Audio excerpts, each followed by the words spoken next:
What now for Scottish independence as the resignation of Nicola Sturgeon kicks off the SNP's first leadership election in almost 2 decades? Good morning. It's 6 o'clock on Thursday, the 16th of February. This is Breakfast on GBNews with Isabel, Webster and myself, Martin Daubney. Good morning. Good morning. Here's what's leading the news. The shock resignation of Scotland's First Minister Nicola Sturgeon's been called a generational setback for independence by senior Tory MPs. Sturgeon quit yesterday, saying she no longer believed she had the stamina to do the job. Police have been accused of victim blaming after they revealed missing mum Nicola Bulley suffered from significant alcohol issues in the months before she vanished. Officers visited her home less than 3 weeks before she went missing to perform a welfare check. Britain risks falling behind France as NATO's top military power in Europe, according to a think tank. The report from the International Institute for Strategic Studies comes amid a row within government over whether to increase defence spending. And the legendary model and actress Raquel Welch has sadly died at the age of 82. Known for her roles in The Three Musketeers and 1 Million Years BC, as well as that fur bikini, she's credited with paving the way for the modern action heroine in Hollywood. Iconic images, aren't they? Absolutely stunning. Yeah. And, you know, 82, a good innings, but always sad to lose a big Hollywood icon. Your tributes this morning, and indeed your views on any of the subjects we're discussing, email us gbviews@gbnews.uk, or you can tweet us at GBNews.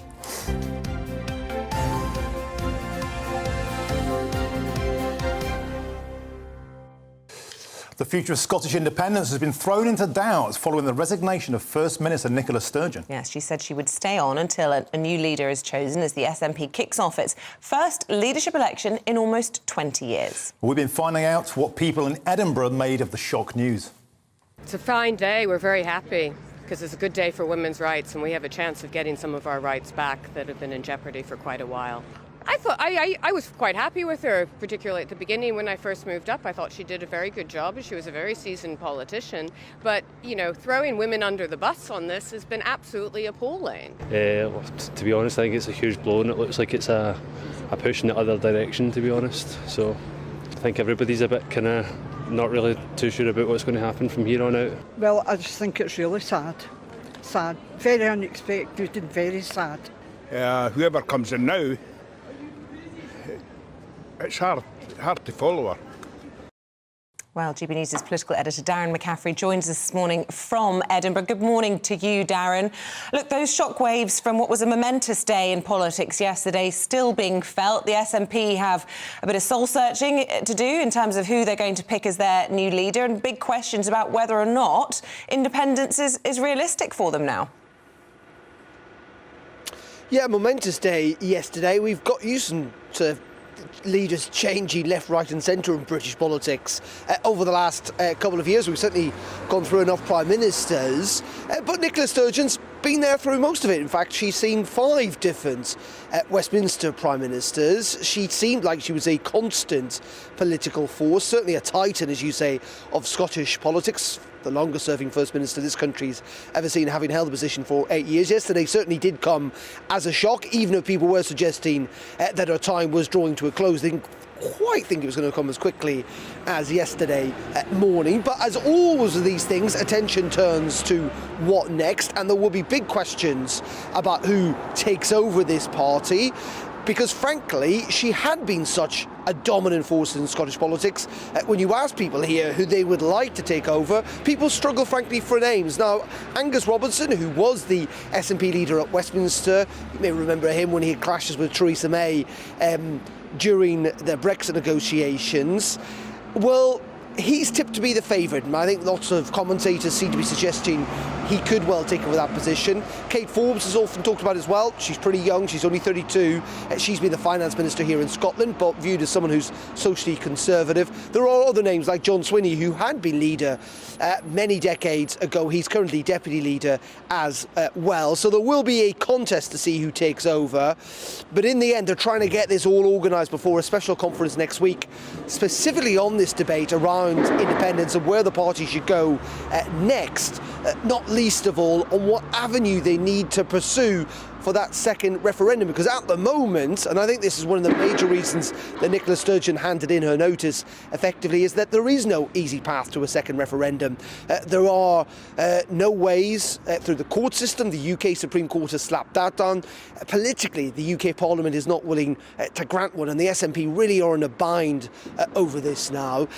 And you're right, that really may well change the political setting here. Nicola Sturgeon's resignation may be a massive boost for the Labour Party that could have a big impact on the UK general election. This resignation will not just be felt here in Scotland, and indeed whoever takes over, but it'll have big consequences for everyone across the whole of the United Kingdom.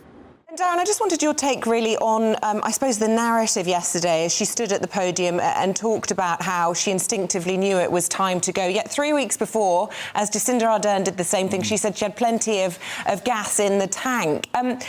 Quite aside from the politics of it all, do we need to ask questions about what we expect from modern politicians and the intensity that they experience? And do you think that this will raise that debate quite seriously? Yeah, I think largely there was a whole load of factors, I think, in yesterday's decisions. The independence argument I talked about, I think there is an aspect where she effectively was fed up of the job. She felt that she'd done what she could with it. Do I think that Isla Bryson and the whole argument around gender probably expedited that process? I think it almost certainly did. She tried to deny that yesterday, but you know, there is not I don't think it's a coincidence that the opinion polls have been pretty bad for her and the SNP recently. She's just had continually faced questions of battering over that issue.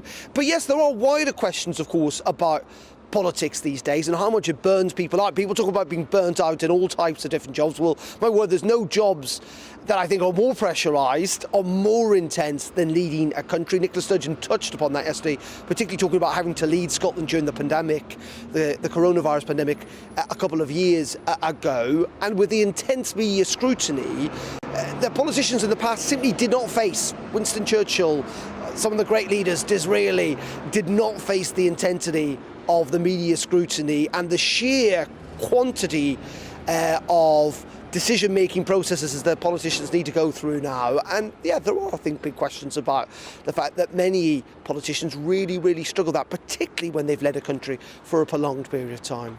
It's tough out there. Darren McCaffrey in Edinburgh for us this morning. Thank you very much. And let's get the view from Westminster from a former aide to the Chief Secretary to the Treasury, Leon Emirali. So, lots to digest there. Do you think she jumped, or was she going to be pushed? Because let's face it, it's been a calamitous situation. The papers are talking about this trans ideology. Nobody really wanted it. There's been a 52% down to 37% for independence because of her toxic association. And then, of course, there's this dodgy loan that's knocking about £107,000. Do you think she resigned willingly, or did she see the kind of tiger in the lilies? I think it's a really interesting one because, you know, Nicola Sturgeon is a very assured politician, and it's quite odd that there is no clear successor waiting in the wings for her in the way that when Alex Salmond resigned, she was clearly going to take over. So for her to leave pretty much out of the blue with this cloud of the trans row, the missing money and, you know, the lack of support for independence, it does seem as though perhaps she saw this as an opportunity to get out quickly without necessarily leaving her party with a backup plan. What do you think the implications are, you know, for the Labour Party, for the Conservative Party in all of this? Both of them seem to be declaring that they're the net beneficiaries of this. What's your assessment? I think there's only one beneficiary, and that's the Labour Party, and I think this makes the odds of a Labour majority at the next general election a lot higher than they previously were. And you also, if you're the Conservatives, lose your attack line of saying that Labour would be in the pockets of the SNP in some sort of coalition. So, you know, that's another point that's missing in the Westminster implication. So big ripples in Westminster as well. And I think that Starmer was very canny yesterday. He was surrounded by the union flags. He's like saying, I believe in the union. He also ditched Jeremy Corbyn, which I think will play well with the red wall, that Labour vote. I think Labour are going to do well in Scotland. Do you think they're going to kind of push the SNP to one side as people look for an alternative? Yeah, I think that the SNP feels as though it's run its course, and you know, whoever comes next from Nicola Sturgeon, Angus Robertson, Kate Forbes, let's face it, no one's really ever heard of them. Who are they? Who are they? So there isn't that name recognition or that popularity. And OK, yes, Sturgeon was divisive, but she certainly had a constituency who did support her in Scotland. And I think that the SNP's chances of being an electoral force that we've seen over the past 15, 16 15 years, I think, are fading. So in a sort of perverse way then, do you think that Rishi Sunak, who was praised for standing up to Sturgeon in the transgender self-identification bill, actually could be seen as one of the reasons that she stood down, and therefore that vote that was being split will now benefit Labour? Yeah, absolutely. I mean, I don't think it's necessarily a purposeful, sort of thought process that went through their minds, but that's absolutely what's potentially happening here. And, it isn't just the trans row. I do think that there is a lot going on in Scotland. The polls, looking at the numbers, as you say, Martin, the popularity of the independence movement is waning, and I think that's obviously a clear reason why she thought the time's to go. What do you think Sturgeon's legacy will be? Because she wanted it to be independence, she wanted it to be the gender recognition bill. It looks like both of those are going to be falling down. What are people going to remember about her when she's gone? I think Nicola Sturgeon was a formidable communicator. I do think she was a very assured speaker, but I think actually it was more style over substance when it came to Nicola Sturgeon. You look at the drug issues in Scotland that have gone up under her leadership. The NHS. The NHS in Scotland isn't performing well. I mean, just yesterday, another pay discussion collapsed, and they've already had 17 days out on strike this year already. Yeah, so, as good as she is at presenting a message and sort of rallying the troops, I do think that the governing of Nicola Sturgeon's time as First Minister is to be questioned, and I think that will cloud her legacy. Is it a shortfall in her leadership style? We'll talk about leadership styles later on, that there isn't a successor. She was so much of a kind of autocrat in a sense that there isn't somebody in the wings waiting to come, and that will be to the detriment of the SNP. Yes, it will be, and she was this sort of black hole in the SNP, just sucking everything towards her, and I do think that she was such a prominent politician. She was synonymous with the SNP and the independence movement, and the fact that there isn't a clear successor, I think, is a big strategic error for the SNP, and I think that they need to very quickly find a successor and try and elevate them to the levels of popularity and recognition that she had and Salmon had before her. Although she has tweeted saying Andy Murray would be her favourite. I think she was joking. Leon Emirali, a pleasure. Thank you as always. Thank you very much. Well, police have been accused of victim blaming after they revealed that missing mother of two, Nicola Bulley, has significant issues with alcohol. Lancashire police also revealed that they'd visited her home out of concern for her welfare on the 10th of January, just under 3 weeks before she disappeared.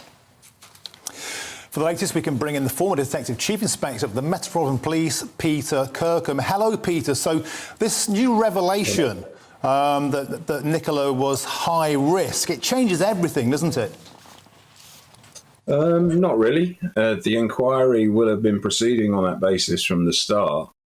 It was obvious to anyone who understands how the police operate that it was going to be classified as high risk from the outset because of the level of activity there was from day one.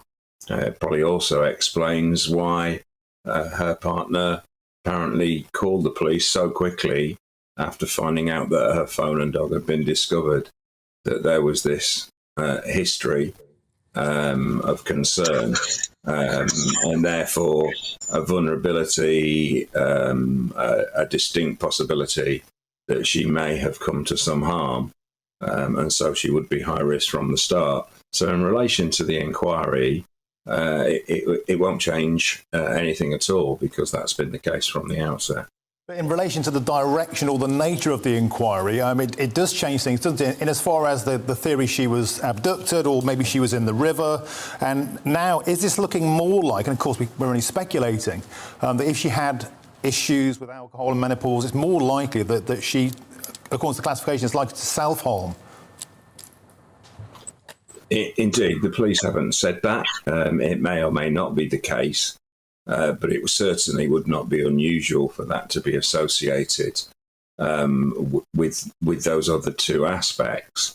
The police have been very confident from the start that no one else was involved and that somehow she has ended up in the river. I think this probably explains that as well. And it still remains their working hypothesis that is what has happened. I must stress, as they stress, that doesn't mean that all of the possibilities are being ignored.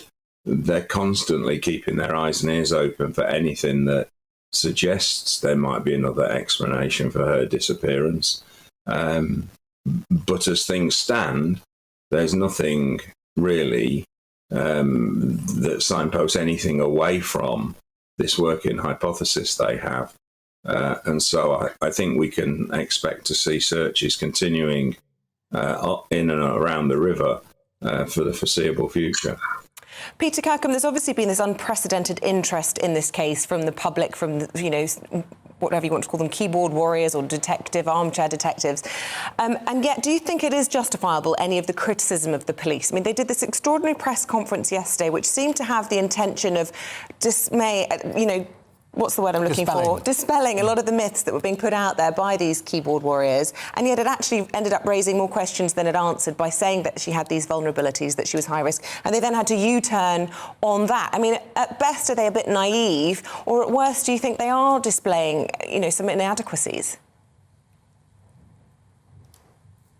I think there was perhaps a certain level of naivety around that first press conference as soon as I heard them mention that she was classified as high risk and then explain that that was because she was considered to be vulnerable.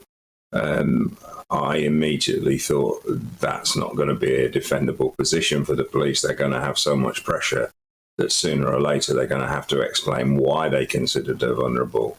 And that is going to lead them down a road they didn't really want to go down, because it invades the privacy of Nicola and her family quite considerably. Yeah, I mean, it really does. I mean, is there not an argument that actually they shouldn't be giving out that kind of medical information, and that this was a misstep that effectively they're now victim blaming? I don't think we can say it's victim blaming or a misstep. It's certainly an extraordinary level of revelation from the police about the detail of the inquiry. I think they described it as unprecedented themselves. And it certainly wouldn't be something that really is discussed in public in the vast, vast majority of cases. But they have a situation here, especially around TikTok, I understand, where there is so much speculation, so much gossip and innuendo and rumour bouncing around, that it's causing hassles for the investigation. It throws up things that they need to look at just to double check there's nothing there. It throws up distractions. But perhaps more importantly, it is hugely distressing to her family and friends. And so the police have sort of acted in an attempt to try and quell that to a certain extent. But I think it's a little bit like trying to hold back the tide. In this day and age, that's going to happen. And so I think it will continue. And perhaps in future they'll decide in similar cases just to stick to the old, don't explain in detail what's going on. OK, Peter Kirkham, former detective, chief inspector at the Met Police, thanks for your take this morning. What do you make of this kind of victim-blaming thing? Because there is an argument for that. I also think it's quite progressive, in a sense, to talk about the effects of menopause and alcohol. Gosh, I mean, it's a big leap, I think, to say that any of it is linked. I mean, we don't know, and I think that's the problem. It's a huge, I think, hugely personal details that are given in. I also think the police are damned if they do and damned if they don't, because they were all being accused of knowing more than they were telling us, and then when they tell us we're telling them, they're telling us too much.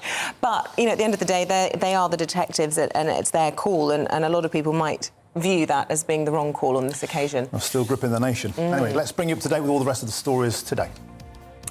Ministers have announced an extra £421 million worth of funding to boost alcohol and drug treatment across England. The new funding will be given to councils for initiatives aimed at tackling addiction and cutting crime.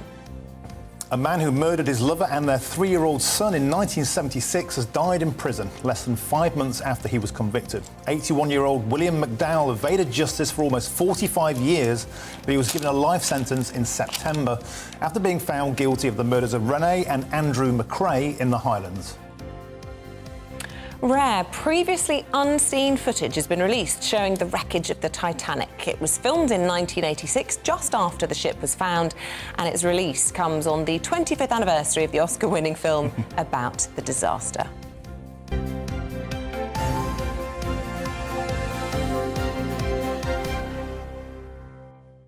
So much bad news out at the moment. We need things to make us smile. And I was leafing through the Express this morning and this caught my eye. I don't know, are you into music? Yes, very much so. They've come up with a formula, or a professor has come up with a formula for the perfect tune to make us happy. All right. And number one of that, funnily enough, is Good Vibrations by the Beach Boys, which I have to say is an absolute tune. And the criteria are a major key, 7 chords, a strong beat, 4 beats in every bar, and a verse, chorus, structure. And ideally, it should have a short introduction, repeated riffs, and a combination of predictability and surprise. Yeah, well, so it is the perfect song. That sounds like my favourite band, the Ramones. My favourite song is Hey Ho, Let's Go. I can imagine you doing that before we go on air. Yeah, it's great. So we want to know what your favourite song is, what gets you going in the morning, what gets your vibrations rocking. Top of the list, Good Vibrations. 2, I've Got You by James Brown. 3, House of Fun by Madness. Number 9 is ABBA. I thought ABBA would be right at the top because musically they are genius. But anyway, we'll be getting you toe-tapping this morning. Let us know your favourite tunes. Good. And after the break, Kinsey Schofield will be live from Los Angeles as we remember the life and career of Raquel Welch. But first, here's the weather. Hello there, I'm Greg Dewhurst. Welcome to your latest broadcast from the Met Office. Dull, cloudy, damp start across much of the UK this Thursday morning, but it does slowly brighten up as the day goes on, but staying on the mild side for everyone. Looking at the pressure pattern, low pressures moving in from the Atlantic over the next few days. This deep area of low pressure bringing some very strong winds as we head into Friday across Scotland and northern England. A Met Office warning already in force across here. So a cloudy start across the UK this morning. We will see a few glimmers of sunshine though across northern Scotland, a chilly start here, but elsewhere mild drizzle, low cloud over the hills, making for some tricky travelling conditions. But as we move into the afternoon, it should brighten up a little bit. There could be a few glimmers of sunshine, but overall fairly cloudy. If we get any sunshine, highs around 13 to 14 Celsius, but widely getting close to double figures. So on the mild side for the time of year. Quiet end to Thursday, but things quickly changing. Outbreaks of rain moving in from the Atlantic across Northern Ireland and Scotland as we move towards the evening time. And in the early hours, winds really starting to pick up, 50, 60 mile an hour wind gusts possible. Staying cloudy across England and Wales as this rain slowly pushes south into Northern Ireland. As a result, it will be a mild night for everyone, 6 to 9 Celsius. These nearer where they should be for the time of year during the day. So a wet and windy start across the northern half of the UK Friday. Gusts of 60, 70, 75 miles an hour possible in locations, which could lead to some tricky travelling conditions. So it's worth staying tuned to the latest forecast. Cloudy across England and Wales, some outbreaks of rain here, gusts of 30 to 40 miles an hour in places too. But a mild day, double figures across the board, 14 or 15 Celsius Friday afternoon in the southeast. But as we go into the weekend, it does look like things start to calm down a little bit. Higher pressure will be nearby, so it does become a bit drier. The risk of some rain as we move into Sunday. Temperatures overall feeling a little fresher.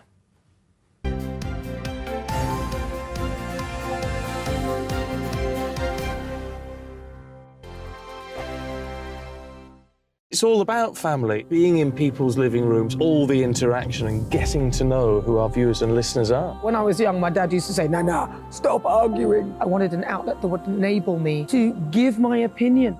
People are going through a really hard time right now, and I know that you don't feel like you're being listened to by the establishment. I came to GB News because it's the People's Channel, and I want the audience to have their say on the events of the day. We're dynamic. We do something different. Democracy shows that the wisdom of the nation is in its people.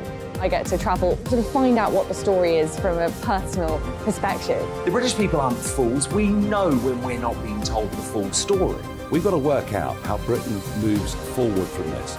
It's the best country in the world. The establishment had their chance. Now we're here to represent your views. Britain's watching. Britain's watching. Britain's watching.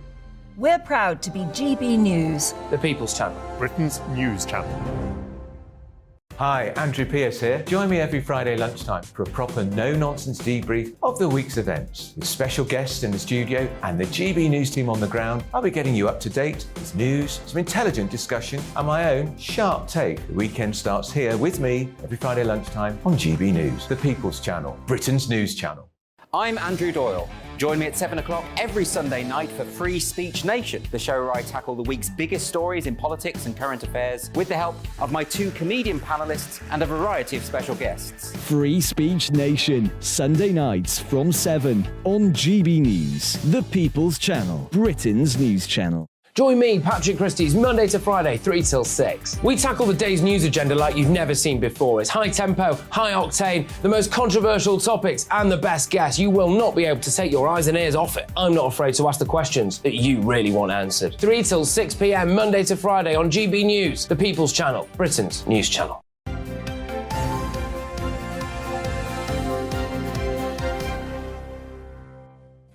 Welcome back. Still to come on today's programme. We'll get the view of the government on the resignation of Nicola Sturgeon as senior Tories hail it as a generational setback for independence. At 7:45, we'll find out about the libraries offering mental health support, providing a vital lifeline for their communities. I absolutely love that, so I'm looking forward to doing that. Get in touch all the usual ways. We're quite big fans of libraries, aren't we? That's there's nothing better than a freebie. Free books all round. I'm also a really big fan of the first point of contact between the public and services being something where you can monitor and make friends and offer support. I think it's wonderful. Yeah, so you're regular at your library. My kids love it. Yeah, same here. Yeah, cheap book or free books. So do you love and support your library? Because if we don't support them, we're going to lose them. We'll be flying the flag for libraries a little bit later on. Yeah. Get in touch all the usual way, GB Views at GB News, or tweet at GB News.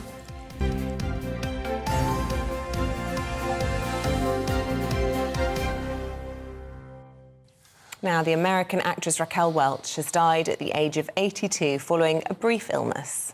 Welch rose to fame from her back-to-back roles in Fantastic Voyage and 1 Million Years BC in 1966. Her film and TV career spanned over half a century. Well, showbiz reporter Kinsey Schofield is live in LA for us. And Kinsey, goodness me, I couldn't believe she was 82 because in my mind she will forever be that beautiful goddess on the beach in a bikini. She will never age. She was immortalised in that image. But sad to see a Hollywood icon departing always. That's absolutely right. 50 years in the business. She was in 50 TV shows, 30 movies. And Isabel, she started out as a local weather girl in San Diego, which I didn't realize. I love hearing that. She always wanted to be an actress, but that was her first gig. And then she actually got a movie role. It was just a small speaking part, but she was thrilled because it starred Elvis Presley. So it was a big deal for her. But yeah, she talked about how she really had to, the way she made it in Hollywood was really, to become this sex symbol. And that was difficult for her because she was the smart girl. But she did it. She did it the right way, obviously, because it's exactly like you said. We will forever remember her as this stunning woman that is just absolutely beautiful. Speaking as a gentleman who liked the look of Raquel Welch very much, I think I'm showing my age here, but that bikini in 1 million years BC became an iconic image, a bit like the Bond image of coming out the sea. Ursula Andress. And the thing about that, though, Casey, didn't it kind of haunt her in a way? There's people saying today that she never quite got away from shaking off that role, and perhaps she wants to be taken a bit more seriously in the business. There's a great clip that's circulating right now of Dick Clark actually asking her about the bikini. Like, was that really necessary? And she was like, I think it's a very, I think it's a great photo. So she did slam those comments. She did shut them down. But people, her friends and family say, does she want to be remembered as this siren or as a sex symbol?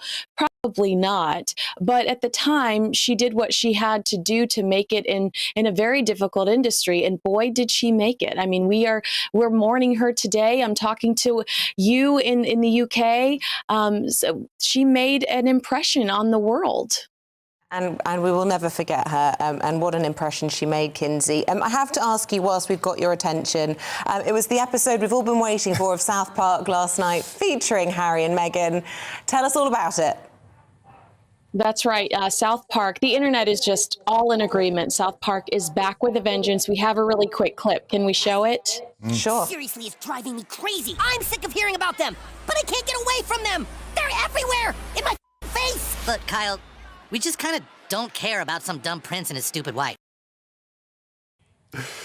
Oh, I mean, hashtag relatable. I mean, honestly, I think I think what is so great about South Park is that they typically, touch base with topics that are relevant in pop culture, but they explain it. So even though it's silly, they explain it so eloquently. What they're saying is these two are not sincere people. They say that they want their privacy while going on every television show, writing books, doing, 6 hours of Netflix.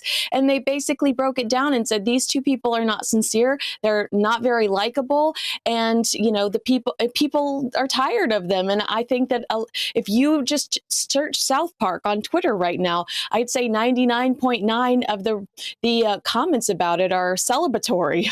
Yeah, and it's really funny because it's called the Worldwide Privacy Tour, which I think is really funny. And they do, in the show, they do a mock interview. I think we've got a clip of that we can have a look at now. You've lived a life with the royal family, you've had everything handed to you, but you say your life has been hard, and now you've written all about it in your new book, Where?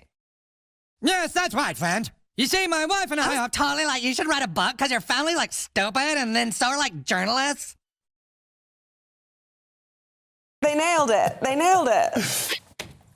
Well, and I think he goes on to say, so you wrote a book talking about your family. Does that not make you a journalist too? And then they kind of stare at each other like dumbfounded. But it's pretty hilarious. They are spot on. Somebody over at South Park has been reading a lot of the Daily Express, Daily Mail, and watching a lot of GB News because they had a lot of details. Fabulous. Kinsey, thank you so much. I love it. I'm going to call it WAH from now on. Brilliant, and they've made him like super red-headed, very ginger beard. Yeah, we'll see and hear more from Kinsey soon, I'm sure. But for now, we're going to take a break. And after that, the papers. Yeah, with Freddie Gray and Emma Burnell. See you soon.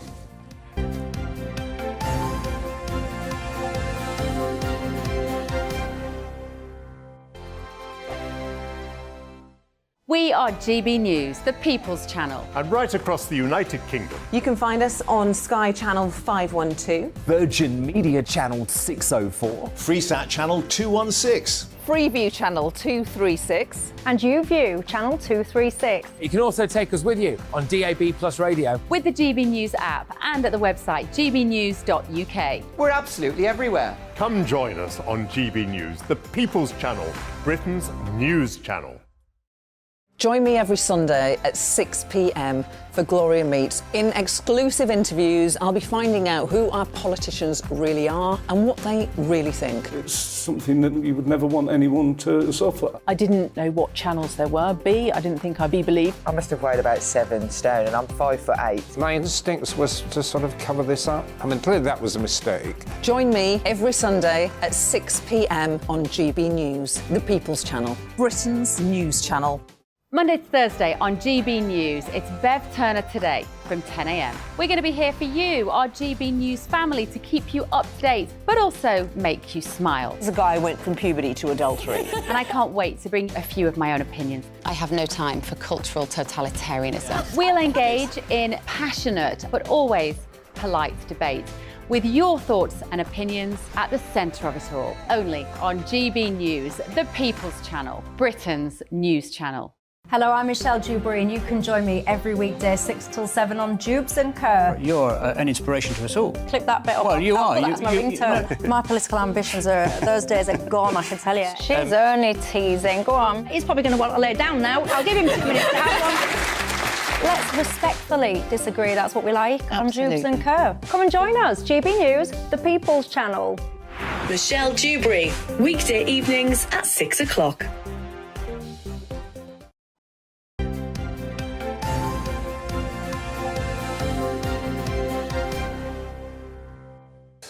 Welcome back at 6:33. Let's have a look at this morning's front pages. Here's the Telegraph. It's leading on the shock resignation of the Scottish First Minister, saying Sturgeon brought down by trans row. The Express highlights missing mum Nicola Buddy, saying she had issues with alcohol, as police reveal missing mother was also vulnerable. Here's the FT reporting on Iranian-American billionaire who's preparing a $3.7 billion takeover of Tottenham Hotspur. Wow. And finally, The Star has formed an orderly queue.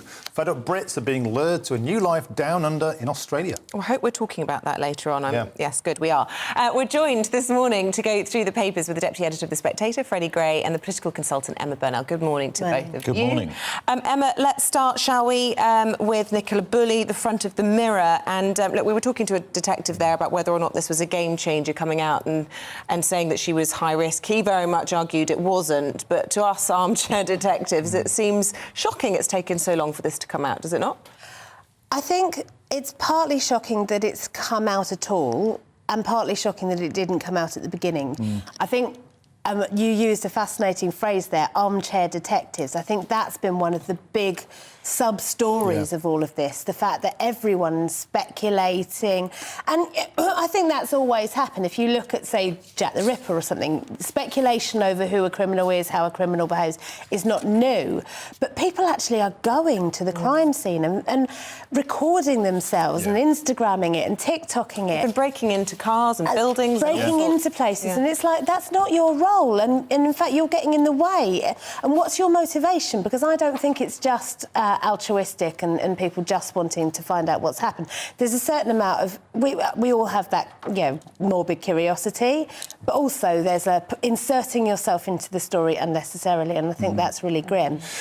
But I do think that there's the revelation that the officials visited her 17 days before her disappearance is a really significant breakthrough, because, like, if they identified, there must have been quite a serious reason for them to visit the house.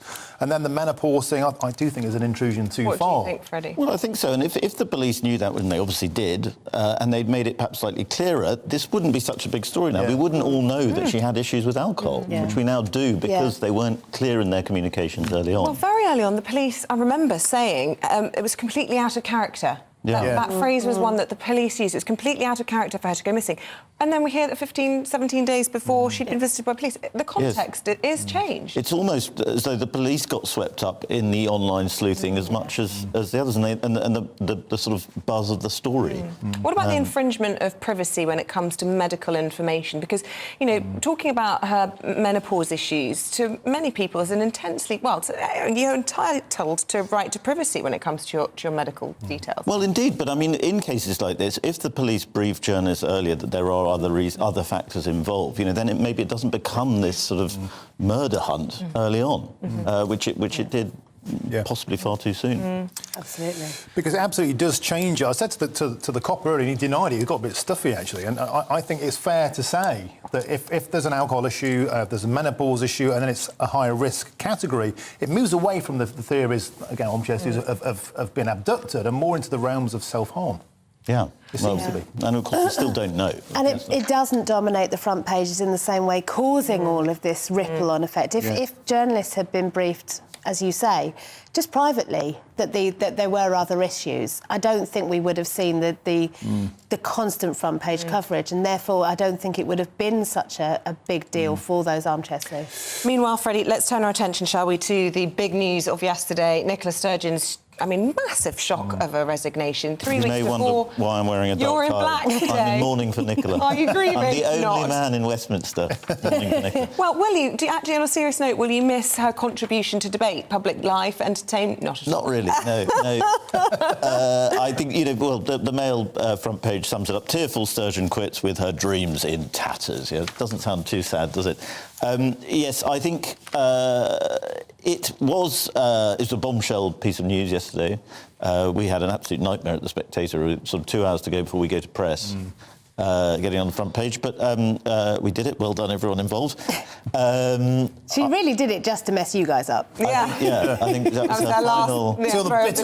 final. I think the speech was bad. I think her resignation speech was bad. It went on far too long. She tried to channel Jacinda Ardern. She possibly could have channeled Liz Truss, who at least made hers short. I think, the gender ID law was sort of did push her over the edge. I think possible corruption with her husband is what's coming down the pike. Perhaps she's worried about that. And, I mean, I think she had a pretty good run. She had a long run. So I think this idea that kind of there's too much pressure on leaders, it's a little bit overdone. You don't buy it. I mean, it was an interesting sort of summary by Robert Shrimsley on the front of the FT. He said, a supreme communicator with a strong claim to being the most effective political leader in Britain concluded that the only way was down. I mean, Emma, irrespective of politics, and lots of people are cheering this side of the border anyway because they're pleased this is pretty much the end of independence, it looks like anyway. Are you sad to see her go? No, I think she had run her course. I think Nicola Sturgeon is one of the best politicians of our generation in terms of her political operation. I think she will be judged by history as quite a poor First Minister. An awful lot of the metrics that you would judge anyone of leadership by have gone down, and that's just, you know, irrefutable. There are huge problems with the Scottish Health Service, huge problems with education. Drug deaths have been an ongoing and rolling scandal in Scotland. I have to read out one quote from Donald Trump, who said, "Good riddance to failed woke extremist Nicola Sturgeon of Scotland. This crazed leftist symbolises everything wrong with identity politics." I don't think he's in mourning, is he? No, he also talks about the beautiful golf courses that he clashed with her over. I thought the SNP gave him all... Well, he had, yeah. I think Salmon tried to accommodate him at one point, but he wanted to do a lot with those courses. I think, you know, generally, I think that this kind of unionist line, that it's the end of independence, you know, everybody wants to say it today. I think there is nothing more guaranteed to stir up Scottish independence than a lot of English people going, well, this is it. You're done.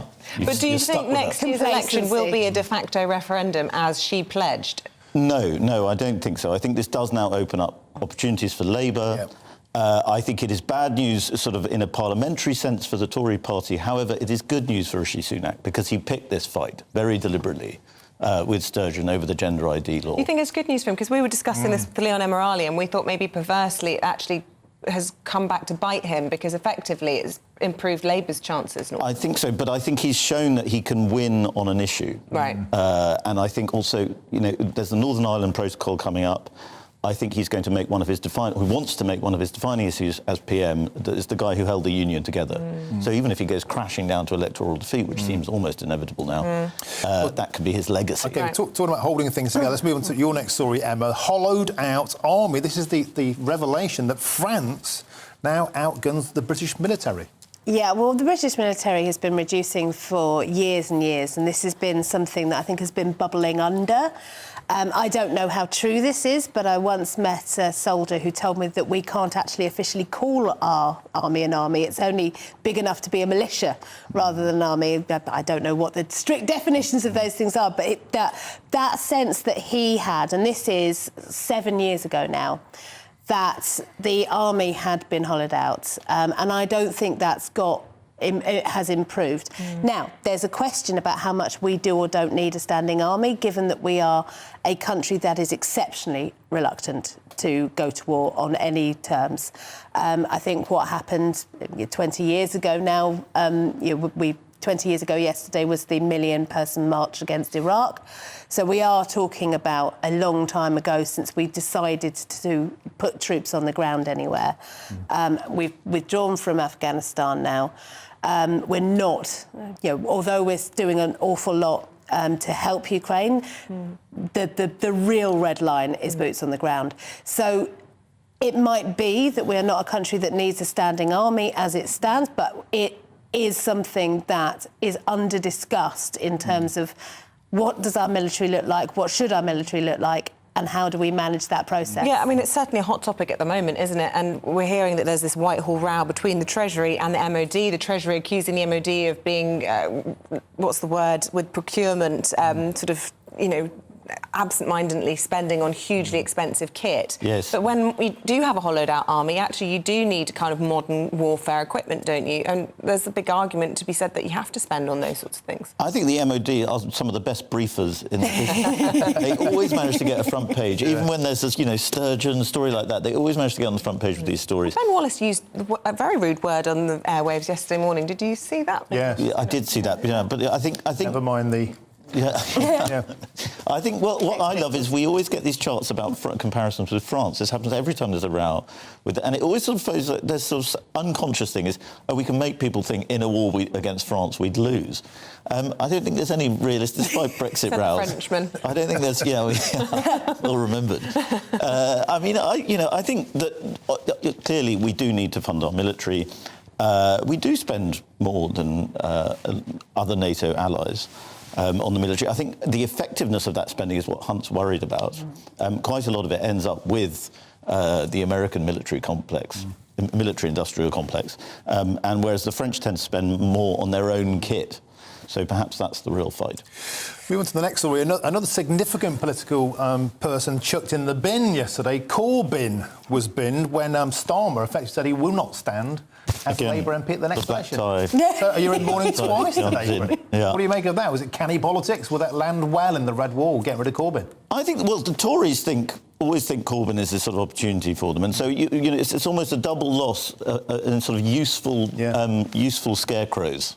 Of Corbyn and Sturgeon both going at the same time. I see you grabbing the Metro, and it is my favourite headline of the day. Can you hold that up? It was Stur gone and Corbyn. And I thought that was just genius. Fantastic. Yeah. Changing of the old guard. I think it is a weak point for Keir Starmer. I think Emma's the expert on this, but I think that he did support Corbyn, and now he's saying he's an unacceptable person. That is a problem for him. Whether it's an electorally changing problem, I think not. I think the reason he's able to do this, to be so bold, and to essentially tell Momentum to get stuffed. What do you make of that? Because he's in such a strong position. What do you make of that? Because I campaigned in the 29 election in an area that went... The 29 election? 2019 election. Oh, sorry. I was thinking. That went from... Martin's campaigning Labour. in the future. Yeah. No, well, maybe, who knows, watch his face. In Ashfield, Lee Anderson's seat, that went from Labour to Tory. And Corbyn was like the Tories' 12th man on the doorstep. I mean, it was ABC, anybody but Corbyn. Yeah. So getting rid of him has to be a good thing for Labour, surely. It does feel that way, yeah. And I think there's a reason that Rishi Sunak tries to bring it up every single PMQs. He is not a popular Labour figure. I mean, this was always going to end this way, to be honest. Yeah. As soon as the whip was withdrawn, this was where we were going to get to. In some ways, it's slightly taken longer than you'd expect, but that's the internal processes of the Labour Party, which are, even I, after... Oh, God, if I'm 48 next week, that's 33 years of membership. Yeah. I don't quite understand, even though I've written a play about them. Yeah. But, there are... In terms of his own personal strength, Keir is clearly feeling very confident that he has his absolute hand on the reins of the Labour Party. I would slightly warn him to take a lesson from Nicola Sturgeon. When you are the singular figure in charge of everything, there's not an awful lot that's in your subs bench. And I think that building a stronger party and not just your own strong brand is something that all party leaders should do better. And I think the Tories are really seeing that now because they're on to their fourth team. So what do you mean specifically in terms of his front bench? You know, the team around him, or...? No, I think that Labour's got a very strong front bench at the moment. What's slightly more worrying is where are the next generation? How do you create the next generation? Instead, because I think an awful lot of selections are being sort of, you will be this very specific type of politician.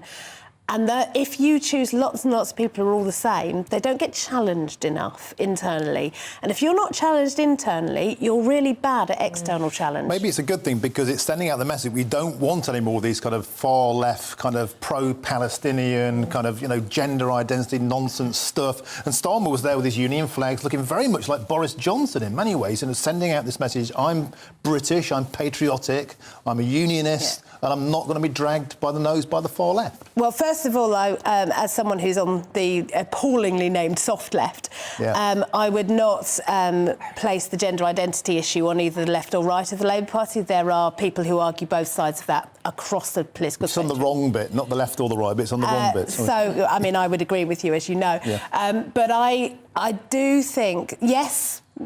there are certain parts of the Labour Party that will not be in charge again, at least not for a very, very long time. That doesn't mean that you can't have a broader spectrum than I think is currently coming through. So I would like to see people having the ability to debate. We seem to have lost that, just the ability to agree. And I think, if anything, this gender recognition stuff that's brought Sturgeon down has taught us if you don't learn how to debate with people who disagree with you, you will find yourself very lost. But Starmer said he wanted that gender stuff. Anyway, that's another story. I think with Starmer, the thing is you can't build a cult of personality when you've got zero personality. So that's his strength in a way. Yeah. It's his sheer blandness. We're almost about to have a minister to speak to, but I want to squeeze in the story we teased at the beginning about Brits off to Oz. It's the front of the Star, Freddie. Yes. What are they up to, these naughty Australians trying to poach our public servants? Well, Perth and Western Australia is trying to get 31,000 Brits who are fed up and is offering them more sunshine, higher pay and a better style of living. Yeah. What kind of people are they after? What skills? My brother. My best friend. Yeah. I think middle-class jobs, upper middle aspirational jobs will be one of the things. But, I mean, because actually Western Australia has not had the kind of... We've had quite a lot in Eastern Australia. Western Australia has not had similar levels. Yeah. But I have friends who've moved to Australia and all they do is brag about how nice their life is. No, my brother works in a factory. The lifestyle he has out there, he would never get here. He's got a lovely house, a lovely car. He has dinner by a river where there are dolphins swimming. I mean, he's just happy as he could be. And it's sunshiny all the time. When I went to visit him, I spent all my time on a beach called Bathers Beach. I mean, how can you not love that? Lovely. Do they want any presenters? Let me know. We have to say goodbye, though, for now, not to Australia, I hope. We'll be back for the next pay-per-view to Emma Burnell and Freddie Gray, because we are now joined by the Under-Secretary of State for Primary Care and Public Health, Neil O'Brien. Good morning to you. First of all, I have to ask you on the big political news of the moment, and that is, of course, the shock resignation of Nicola Sturgeon. A huge figure in politics for a long time, but could it actually hurt the Tories' chances at the general election next year? He's going to the dark. Well, I don't know about that. I think that Nicola Sturgeon had ended up in quite a lot of trouble on everything from her plans for gender self-ID to issues about loans. And I do think that the Scottish Conservative Party has a really important message about keeping the country together. While Nicola Sturgeon is going, the SNP is still there and still posing a threat to break up this country, causing years and years of chaos. So we will, of course, work constructively with whoever comes after Nicola Sturgeon. We hope it's someone we will be able to work constructively with, because that's what people in Scotland want to see happening. No, I think it's a new start in Scottish politics, and it's one that the Scottish Conservatives will be wanting to benefit from. Do you think were you popping corks yesterday? I mean, there's been people like Donald Trump saying good riddance, whereas Rishi Sunak paid tribute to her public service. Where do you stand on that spectrum? I wouldn't say popping corks, no. Look, she's played an important role in Scotland's public life, and I think the Prime Minister was right to acknowledge that. While at the same time, she's obviously someone that we had really quite profound disagreements with. And indeed, there were, towards the end, increasingly obvious disagreements even within the SNP over the plans for gender self-ID that she was trying to ram through the Scottish Parliament, causing huge opposition. I mean, obviously, very much led by Scottish Conservatives, but also really right across the spectrum and within the SNP itself. So there is a reason why she's gone now. One can respect your political opponents and pay tribute to their role in public life, but at the same time acknowledge that there are many things that we disagree on, particularly, most fundamentally, of course, about the future of the UK. I mean, our view is that people had their say in a referendum, which was said to be once in a generation. People of Scotland decided to stay in the United Kingdom, the right decision for Scotland's economy and for the country's future. And that should be respected rather than endless calls for yet another referendum, which are only they do have a destructive effect on the Scottish economy. It does hold back jobs and living standards there. So she's someone that one can on one hand respect, but on the other hand profoundly disagree with.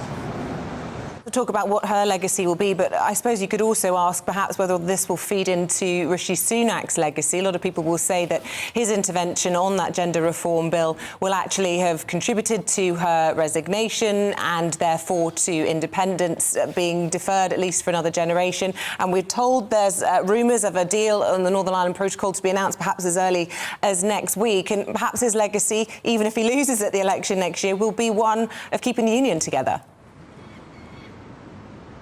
Well, I think that the decision that he took in terms of not accepting and blocking Scotland's plans to effectively impose gender ID, self-ID on the entire rest of the UK, it was the right decision, and it was a brave decision at the time. Lots of people in the SNP or around the leadership were saying, "Oh no, this will rebound on Rishi Sunak.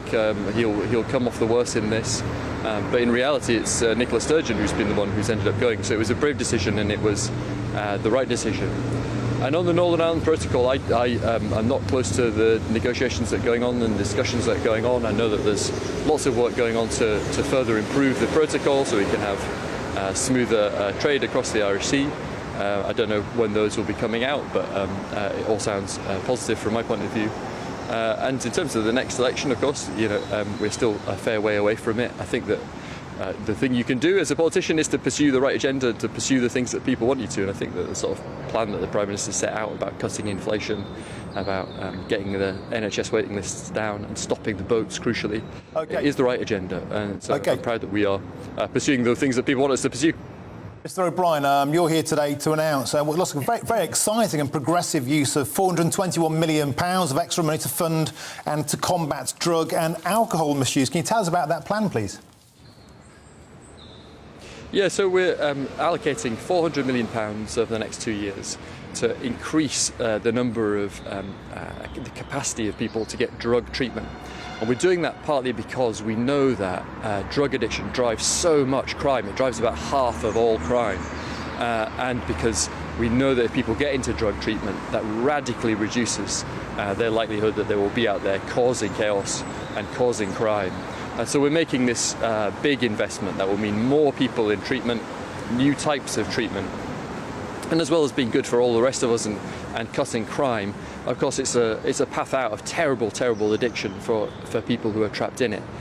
Before I was an MP, I spent about 6 years working with people who were homeless on the street, and many of them had substance abuse problems. And some of those people are worse off than people who are in a life sentence in jail. It's just terrible to see the effect that serious heroin or crack addiction has on people. And so I'm really proud that we're announcing this extra funding. It will take the number of people in treatment up to a record high, and I hope that it will both save lives and also cut crime. I just want to ask you finally, before we let you go, about a story that's doing the rounds front of the Times this morning about France potentially outgunning British military despite spending less on defence. Is that where we really want to be, playing second fiddle to France when it comes to all of this? Well, it's definitely not where we are. Despite the headline of the Times, I noticed in the piece it does note that we do spend £13 billion more than France. And while it says, oh, well, the French have more frigates, the UK has 2 aircraft carriers and they only have 1. The reality is the UK is the biggest spender on defence in Europe, one of the few countries to meet that 2% defence spending commitment in NATO. We are probably Europe's leading military power, but the truth is that we want the French to spend more as well as everyone else in NATO too, because we are all working cooperatively to one end, which is to stop Putin's illegal invasion of Ukraine and to deter this evil in Europe and to help the poor Ukrainians who are fighting a war only a couple of hundred miles away from where I'm standing right now. So I am proud of the investments we're making in defence. We put another 24 billion in 2020, and that's giving us some of the most modern kit in Europe, because it's not just about counting people, it's about the quality of what you've got. But I'm intensely relaxed and indeed keen on other countries in Europe also spending more on defence, because we're all working together in the same aim. Good. That's great. Neil O'Brien, thank you very much for your time this morning. And after the break, we'll have more on the latest revelations in the case of missing mum Nicola Buddie. Yes, as well as more reaction to the departure from politics of Nicola Sturgeon. See you in a moment.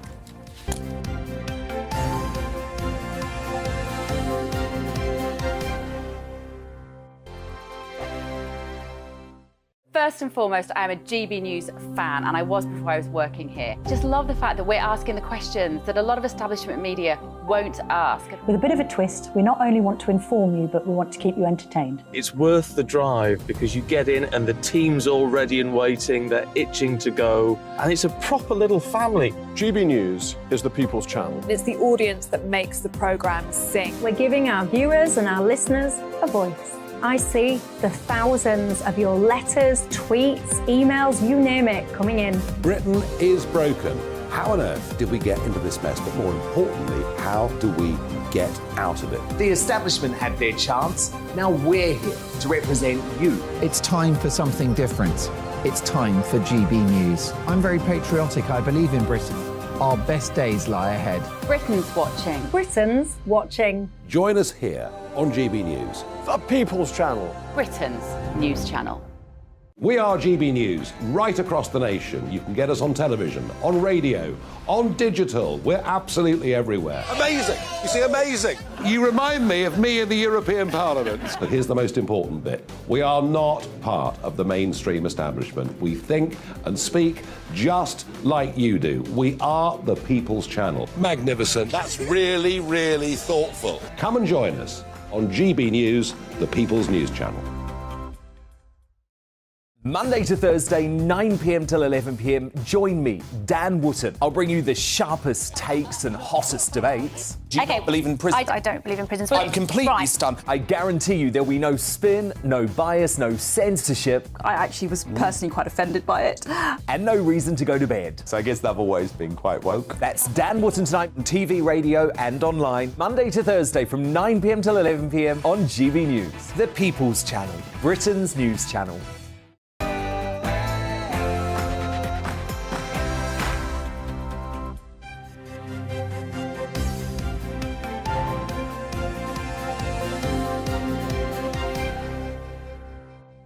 Is it the end of Scottish independence as the resignation of Nicola Sturgeon kicks off the SNP's first leadership election in almost 2 decades?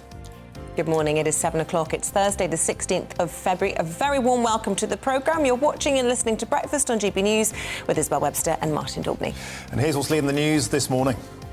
The shock resignation of Scotland's First Minister Nicola Sturgeon has been called a generational setback for independence by senior Tory MPs. Sturgeon quit yesterday, saying she no longer believes she had the stamina for the job. Police have been accused of victim blaming after they revealed missing mum Nicola Bulley suffered from significant alcohol issues in the months before she vanished. Officers visited her home less than 3 weeks before she went missing to perform a welfare check. And Britain risks falling behind France as NATO's top military power in Europe, a think tank has warned. The report comes amid a row within government over whether to increase defence spending. And we're heading to Suffolk to learn how their local libraries are trying to improve the county's mental health. The Less Shush, More Support initiative is also hoping to raise awareness for how the cost of living crisis is affecting thousands of community hubs across the UK. I really, really love that sort of novel ideas as a genius strap, may I just add. I think that was very clever. Top marks of the pun master. Absolutely. And don't forget, you can join in any of our discussions by emailing gbviews@GB News, or you can tweet us, of course, at GB News.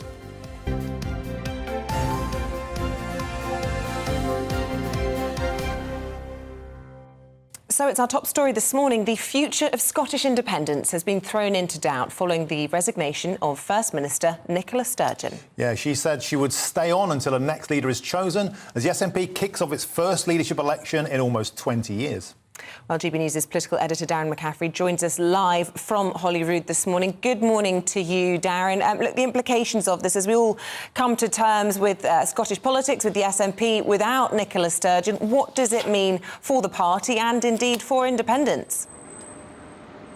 Well, it leaves lots of questions, to be frank, Isabel. And I say that because Nicola Sturgeon has dominated Scottish politics for the best part of a decade. She's been a colossal force, not just within the SNP, I would argue not even necessarily just within Scottish politics, but also across the UK as well. And that is why when you ask people here, who do you think is going to take over from her, There's no easy answer to it. Yes, Angus Robertson's talked about he's probably the favourite, the man who led the SNP at Westminster once. Maybe Kate Forbes, who's up and coming, the finance minister here. Maybe it could be John Sweeney, who led the party more than 20 years ago and currently the deputy leader. But none of them have the presence that Nicola Sturgeon has. When you look back at when Alex Salmond stood down, after that failed independence referendum, Nicola Sturgeon was a shoo-in. They kind of worked together as a partnership.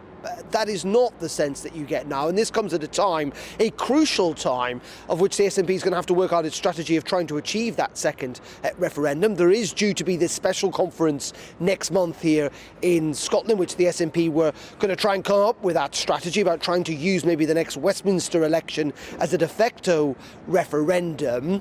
But that is now all in doubt. Is that what a new leader would want to do? And also, can a new leader be as effective in terms of being a canny political operator, a very good communicator, a very good advocate for Scottish independence that Nicola Sturgeon has been? And that is why people this morning are suggesting that actually this is put back independence potentially by a couple of decades, or the possibility even of a referendum on independence. Such will be the big change in terms of the politics here in Scotland. Many feeling that Labour could really benefit from Nicola Sturgeon stepping down. Now, those within the SNP said there's an awful lot of talent. People made the same argument 10 years ago or 8 years ago when Alex Salmond stood down, that things can change, that the SNP are still incredibly popular here in Scotland. But I think it is going to be a much more difficult task, and it's one of the reasons I think Nicola Sturgeon made that decision yesterday, is that they cannot, the SNP at the moment, find a pathway through to try and make that second referendum happen. OK, Darren, the disastrous gender recognition bill, this situation where a male double rapist was going to be put into a women's jail, that was one thing. Polling for Indie Ref 2 is down from 52 to 37%, a real slide. And then there's this issue of a dodgy loan involving her husband. Do you think Sturgeon resigned, or did she go before she was pushed? No, I think she did go on her own terms, but it was looking increasingly clear that we were coming to the end of the Sturgeon time as First Minister, Martin. You know, ultimately, she's had a very successful electoral run. I think she's won 8 elections in 8 years.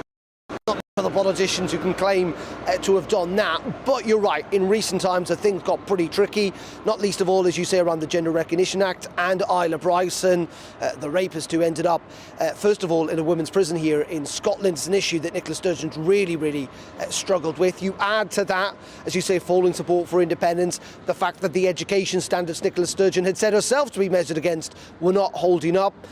A whole mess up over building contracts and this police investigation. And yes, politics was really looking tricky for Nicola Sturgeon. In saying that, the expectation is that she may well have gone maybe later this year, next year, the year after. I don't think it was like what happened yesterday. That's why everyone was taken by surprise. But in the end, she may well have decided she'd had enough. And I think, frankly, she probably did feel that she had had enough. But was she really honest in saying that what's happened in the last couple of weeks hasn't maybe pushed that process forward a little bit? I suspect it probably has. But she's one of those rare politicians who, in the end, got to choose her moment to walk off stage. And as we've known with recent history around Westminster, that's not always been the case. Okay, Darren McCaffrey, thank you very much indeed.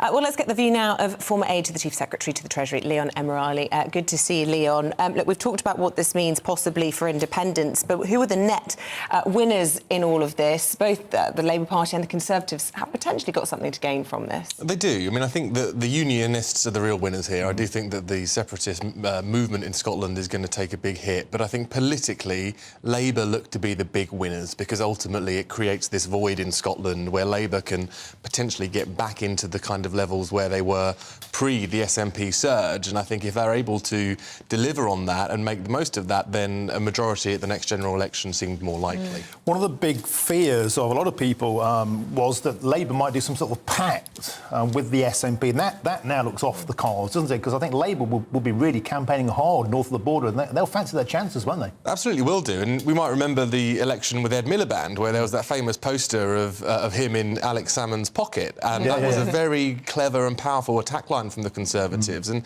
now that line perhaps doesn't play as strongly, that the Labour Party may have to rely on the SNP to get into government if they can win some of those seats on their own accord. What about Rishi Sunak in all of this? I mean, his sort of strong stance on the transgender reform bill, self-identification bill, kind of has precipitated this, whether she admits it or not. It looks as though it's a contributing factor, doesn't it? Will that serve him well or badly in terms of his own legacy? Well, I think ultimately, Rishi Sunak is facing a problem here because the Conservatives are still not terribly popular north of the border, although things have improved over the years. And I think that the row over the trans issue, yes, it has definitely been a contributing factor to Nicola Sturgeon's resignation, and that is an unintended consequence of Rishi Sunak pushing back on that and blocking that legislation from passing. So I do think there is an unintended consequence. But it shows that he can be strong on issues, and there's rumours that there's a new deal in the offing on the Northern Ireland Protocol, and another argument or school of thought is that, OK, he may lose the next election, but his legacy could be that he managed to hold the union together. Well, and that's a very, laudable legacy. I think for a lot of Prime Ministers, that is one of the big clouds hanging over the constitution in the UK right now, is what happens with Scotland and their independence. And if Rishi Sunak can point to the fact that actually I'm the man who kept the UK together, that appeals to a lot of people, especially south of the border. Do you think this is a significant victory for women? Because after all, the gender recognition bill was all about placing the needs and the human rights of 0.5%, to be generous, of the population, versus 51% in Scotland. That's 26,000 trans people in Scotland, 2.8 million women. Do you think this is a turning point, not just in Scotland, but globally, about kicking back against the trans movement and actually saying that we should be protecting women? Well, Martin, I think this is a lesson for politicians of all stripes and all colours to not move away from the key issues that people care about on the doorstep. And I think once politicians start tinkering with what can be described as perhaps fringe issues or issues that don't necessarily impact the vast majority of the population, then they will come into trouble. And I think it's a lesson to stick to the things that the public care about: policing, schools, hospitals, public services. And I think if they can get that right, then it's a recipe for success. What about the departure of Jeremy Corbyn yesterday, or being binned, as the papers are dubbing it this morning, by Labour? I mean, he's arguing that actually there is still a way back and he may well stand as an independent. But who are the net beneficiaries in all of that? Well, I think Labour clearly, and Keir Starmer wanted to draw some clear water between him and what happened with Jeremy Corbyn's leadership. And we see it in every single PMQs. Rishi Sunak accuses Keir Starmer of wanting to make Corbyn Prime Minister. Now, there is a level of disingenuity about Keir Starmer saying that Corbyn doesn't belong in the Labour Party, when for many years he was right behind him. He was trying to put Jeremy Corbyn into number 10, and if he disagreed with him so much on a fundamental level, why was he doing that? There's video on Twitter today of Starmer backing Corbyn endless times in the past, and suddenly he's thrown under the bus. Is this a way, do you think, of trying to purge the party of its bad reputation, its bad image, particularly in the Red Wall? Because ABC, anybody but Corbyn, was the message in 2019 that I heard on thousands of doorsteps. Is this a way of cleansing the party of the hard left and making it more electable to the masses? Yeah, absolutely. I was campaigning as well, Martin, with my minister in the Red Wall, Bolsover, seats like that. And they were Labour seats, and they were saying, we are voting Conservative not because we love Boris Johnson, but simply because we do not want Jeremy Corbyn to be Prime Minister. So I don't think we can underestimate the toxicity of Jeremy Corbyn amongst the electorate at large, and clearly Labour are trying to say we're a new party, we're able to deliver a new vision and look ready for power. Is it the death of the hard left, do you think, or will they still just manifest themselves again, as they always seem to do? There's always that rump, there's always that extreme rump of the Labour Party, just as there is on the right of the Conservative Party too. But I think if you want to win an election, you have to be able to talk to the masses and you have to be able to reach as wide an audience as possible. So I think we've seen from the Corbyn years that simply is not a winning formula. Liam, before we let you go, just a little bit of breaking financial news, which I just want to let the viewers and listeners know and get your take on it as well. We're just hearing in the last few minutes that British gas owner Centrica has reported annual underlying operating profits soaring to £2.8 billion. That's up from £392 million in 2021. That is a steep increase at a time of a cost of living crisis where people are struggling to heat their homes. Your thoughts on that breaking news? I think we're seeing it time and time again with these energy producers reporting these massive profits at a time when a lot of people are struggling to heat their houses, and it's just not a good look from a corporate reputation standpoint. The government are also going to be under pressure to say, well, what are you going to do about it? Windfall taxes? Windfall taxes start becoming back up the agenda again. So I do think there's going to be a debate around what we do with that. But as you say, staggering numbers. Yeah, we've had Shell, BP, and we've got a budget coming up. One hopes that the Treasurer will be looking very closely at all of this. Leon Emerali, as always, thank you very much indeed. OK, police have been accused of victim blaming after they revealed that missing mother of two, Nicola Bulley, has significant issues with alcohol. Lancashire Police also disclosed that they'd visited her home out of concern for her welfare on the 10th of January. That was just under 3 weeks before she disappeared. For the latest, we can bring in former Detective Chief Superintendent in the Metropolitan Police, Kevin Hurley. Good morning to you, Kevin. Can we talk about these latest revelations? They seem to significantly change the direction of the investigation, don't they? Rather than this being an abduction, perhaps, or her being in the river, the fact they've mentioned alcohol and the menopause and they've been around there before, it changes things, doesn't it? Well, not really, because if you watch the original press conference from the senior investigating officer, she said she was working on 3 hypotheses. 1, that Nicola went in the river. 2, that she'd been involved with some other third party. Or thirdly, she left the field herself.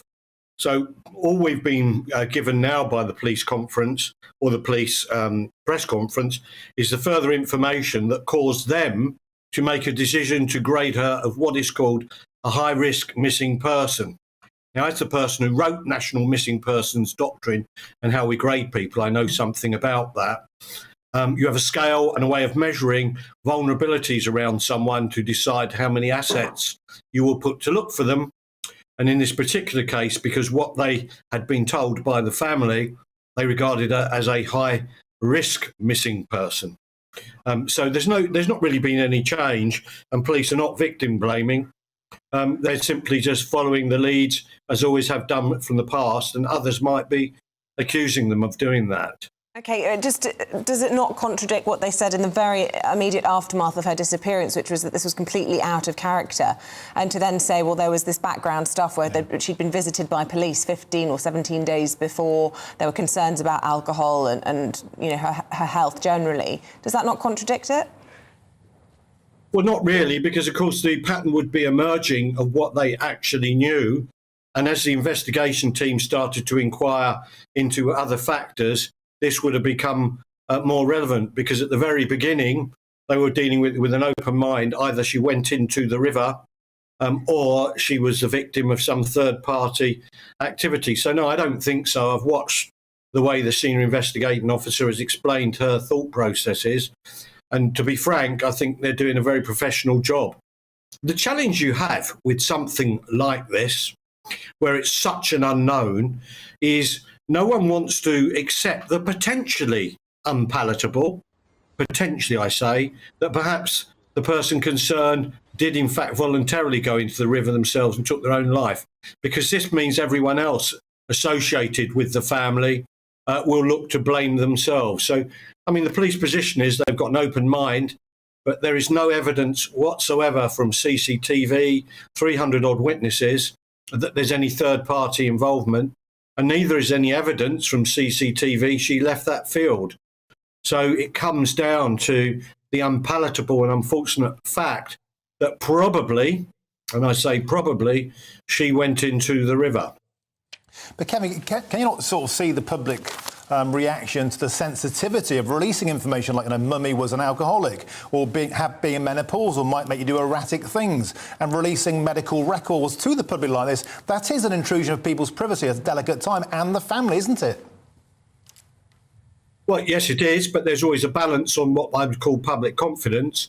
Lancashire Constabulary have been taking a serious knocking from all sides, as if they're incompetent and don't know what they're doing. And of course, from the very beginning, it would appear that some of the factors they've been considering are the fact that, how can I put it, Ms. Bulley had issues in terms of her behaviour, alcohol consumption, and so on. all of which would lead someone who's involved in these investigations to think potentially she could have taken her own life.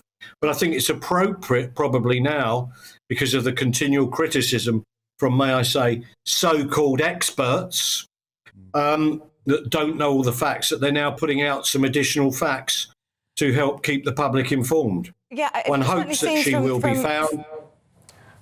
Go on, finish your point, sorry. One hopes that she will be found, but from what I've seen at the press conference, it would appear most likely that she's unlikely to be found alive. Yeah, look, I get the sense from some of the former detectives that we've spoken to this morning that there's quite a sort of defensive approach from some of the police, because you're talking about the public and the so-called armchair detectives who think they're experts. But actually a lot of media, a lot of journalists, myself included, I've been to dozens and dozens of police press conferences. I've covered lots of missing persons inquiries and murders. I'm not saying I'm a detective, but I've been to many of those sorts of press conferences. And to see an SOI stand there and say, trying to dispel myths, but actually raise more questions than they answered by saying there were these vulnerabilities and refusing to say what they were and then having to do a U-turn on that, seemed to me, at best naive, at worst a bit cat-handed. Well, I doubt it was naive. What she was trying to do was preserve the dignity of the family by saying that there were vulnerabilities. But did she not and then later on it emerged. Questions? Say again? Did she not think or have the experience to know that by giving part of that answer, it just raises more questions? I mean, she was trying to answer questions and she ended up creating more.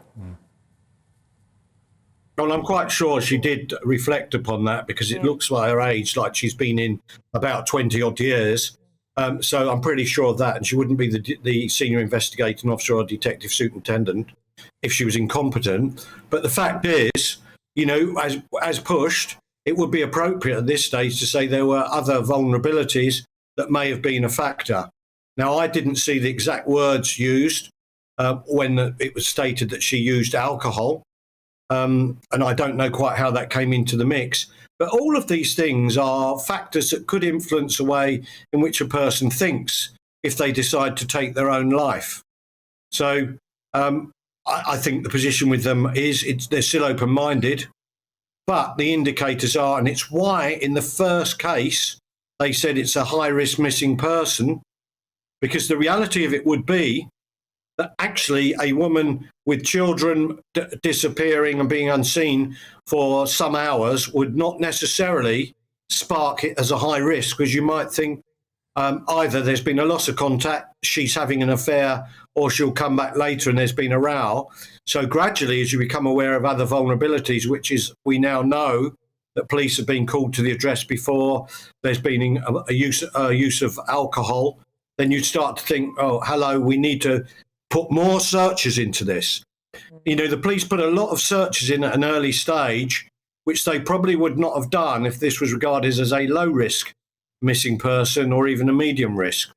Because high risk means a lot of assets pulled in. So I think from the very beginning, the police have gone down that route of thinking she's at risk to herself as well. You were saying you hadn't heard the specific language, and just in case some of our viewers and listeners hadn't heard the way the police described those vulnerabilities, they said that Nicola suffered with significant issues with alcohol brought on by an ongoing struggle with the menopause, and it was causing some real challenges for Paul and the family. And they went on to say that police and health professionals had attended a report of concern for welfare at Nicola's address on the 10th of January. Listen, really good to get your take, Kevin Hurley, former Detective Chief Superintendent. Thank you very much for joining us this morning. OK, let's bring up to date with all of today's stories now. Tributes have been paid to the Epsom head teacher and her daughter killed earlier this month. Emma Pattinson and her daughter Letty, believed to have been killed by husband and father George Pattinson, were described as inseparable, with the family adding, "We take comfort in that they will remain so." Ministers have announced an extra £421 million worth of funding. It will be used to boost alcohol and drug treatment across England. The new funding will be given to councils to fund initiatives aimed at tackling addiction and cutting crime. And rare, previously unseen footage has been released showing the wreckage of the Titanic. The video was filmed in 1986, just after the ship was found. The video's release comes on the 25th anniversary of that Oscar-winning epic film about the disaster.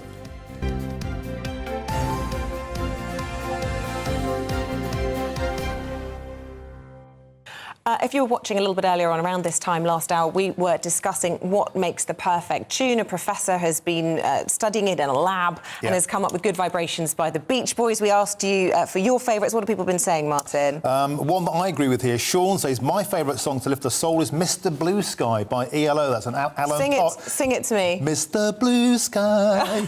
That's an Alan Partridge favourite. It takes you on a musical journey. I tend to agree, Sean. Glennis says a song which makes my hubby and I turn the volume up is Summer of '69 by Bryan Adams.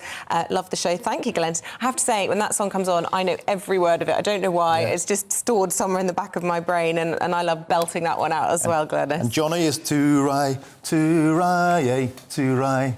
To-rai. Come on, Eileen. Well, that's a great pick-me-up song. Come on, Eileen. There's so many good ones. Out of Time by Chris Farlow and Dancing in the Dark by Bruce Springsteen. That's according to Tina. And John says Men at Work by Down Under. Keep them coming in. It's making us smile all morning. Thank you very much for those. OK, after the break, Paul Coyte will be here with all the big sports stories of the day.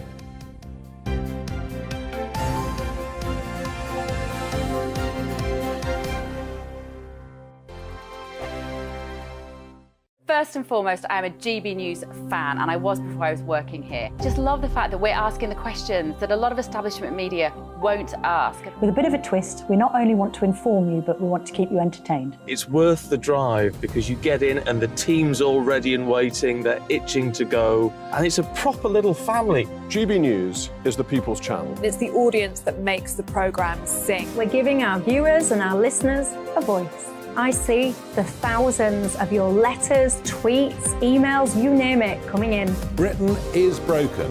How on earth did we get into this mess? But more importantly, how do we get out of it? The establishment had their chance. Now we're here to represent you. It's time for something different.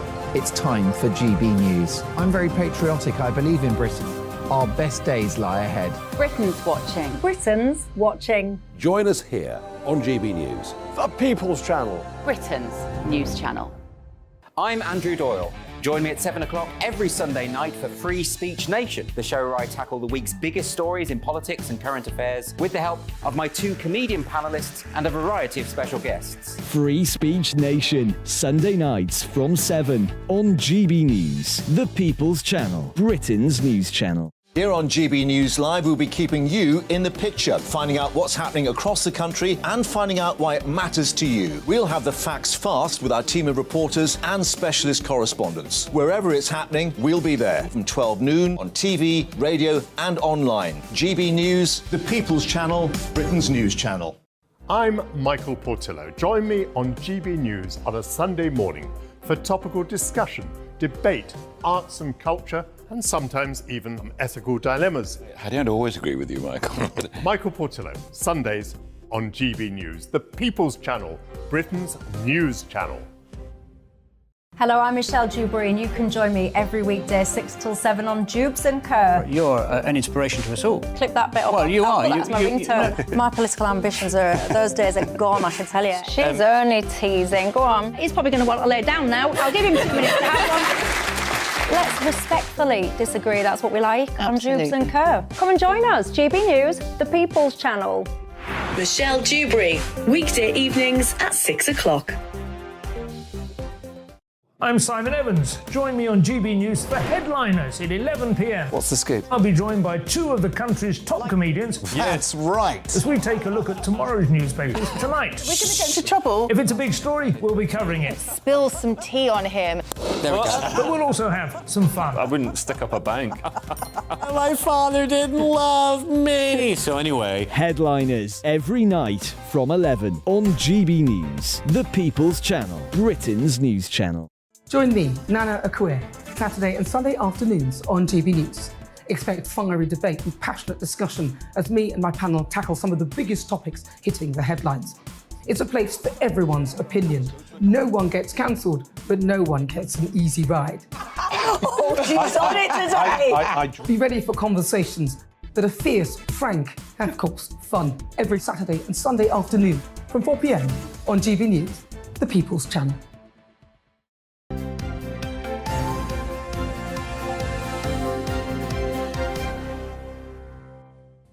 Welcome back. Still to come on the programme this morning at 7:45, we'll be discussing the importance of libraries.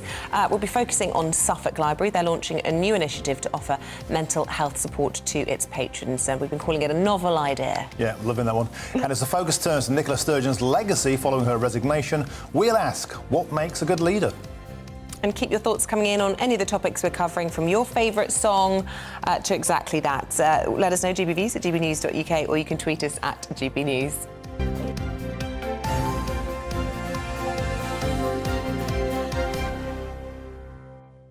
Well, the man, the legend, Paul Coyte is here with us now to discuss all the latest and the biggest sports stories. Let's start... I always love it when you... I always like to see you, Martin. It's lovely to see you. Thank you. That's what I like. Great to be back in the chair taking over for Eamonn today. Look, right. Arsenal. Yes. They're on a real wobble. What's going on? I've got to be very careful because, having my Spurs leanings, I have to be very neutral about this. Well done. Are the wheels coming off? This could be it. People think Arsenal have had this great start to the season, Manchester City, and coming up on the rails, and of course they know how to win the title. And last night it was 3-1 to Manchester City, so went 1-0 up, and then Arsenal got a penalty. And they're making mistakes. That's the thing. They're a young team. And it's all very well when you're winning game after game, and it's like the momentum is great, and we're enjoying this. We didn't expect to be where we are, and we've got another one. But now they lose a game, and then they've drawn a couple, and then it's like, well, actually now we're feeling the pressure, and they're a young side. They'll come again. But the thing is, whether it's actually going to be for this Premier League season, I doubt it, because Manchester City, although Man City weren't great yesterday, they did a professional job, and they beat Arsenal, and that is the main thing. Well, there's another London club on a wobble, Chelsea, in the Champions League. Yeah, I mean... Chelsea were very close. They probably should have won against Dortmund yesterday. But Dortmund won 1-0. Again, 2 legs, Champions League. Said the same thing about Spurs the other day as well. They're not going to be overly worried because they've got the second leg at home, which is the most important thing. Yep. So once they've got the crowd behind them at Stamford Bridge, and Graham Potter, you know, and I feel sorry for... See, Graham Potter, Izzy, and you're being a nice person, you would feel the same way. Graham Potter gets a lot of stick for being too nice. You get managers like Arteta is one of those now.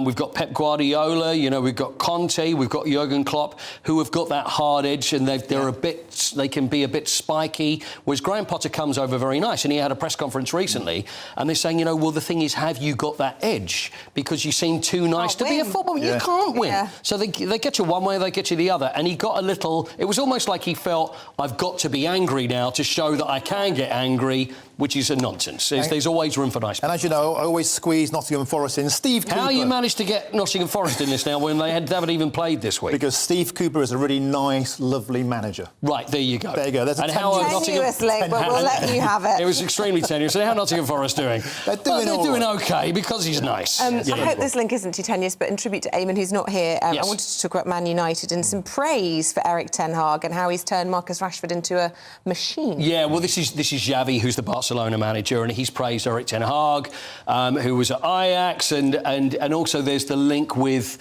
Again, it could be quite tenuous with Barcelona and Johan Cruyff, who was a Barcelona legend and manager there, and Erik ten Hag, and he was Erik ten Hag's hero. But they're playing Barcelona in the Europa League tonight. Yeah. So and normally you'd think a Champions League title, but it isn't. Yeah. And at the bottom of the league, that's where I'm interested as a Forest fan. Of course obviously. it is. Yeah. Of course it is. So that's good to see you in the Premier League, Drop that in again, Martin. Sorry, which is your favourite team? It's Nottingham Forest. I think that one of the greatest... Joking.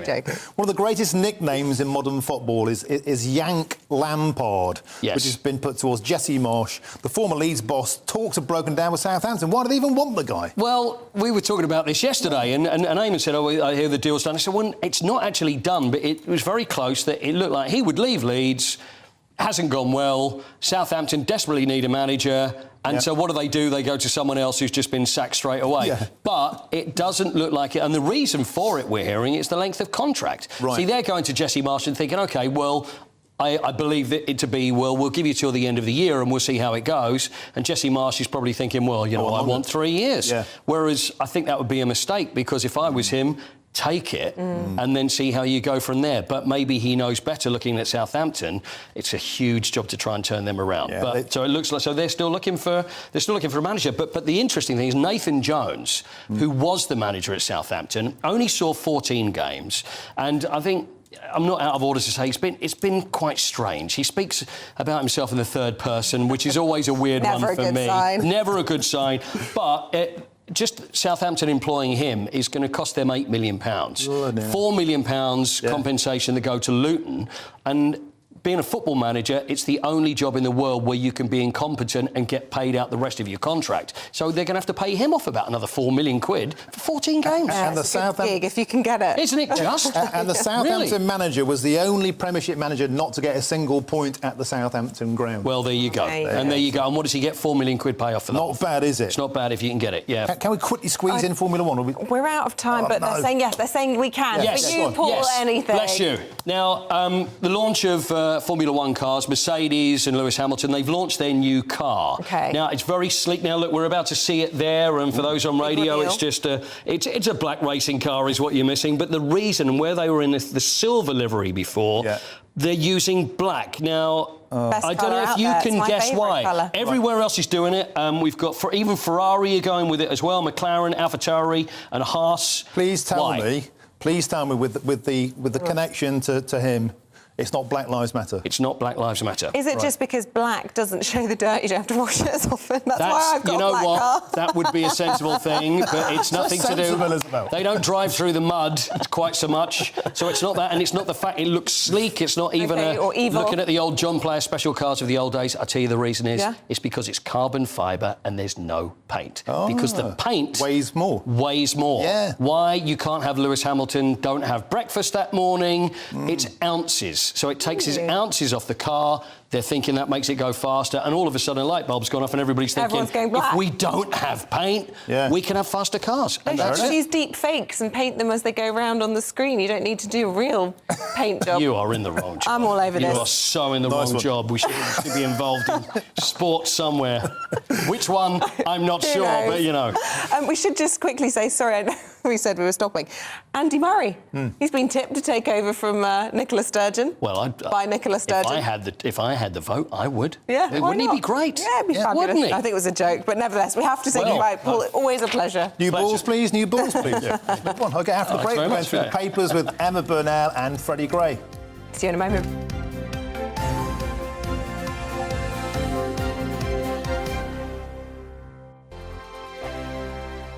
It's all about family, being in people's living rooms, all the interaction and getting to know who our viewers and listeners are. When I was young, my dad used to say, Nana, stop arguing. I wanted an outlet that would enable me to give my opinion.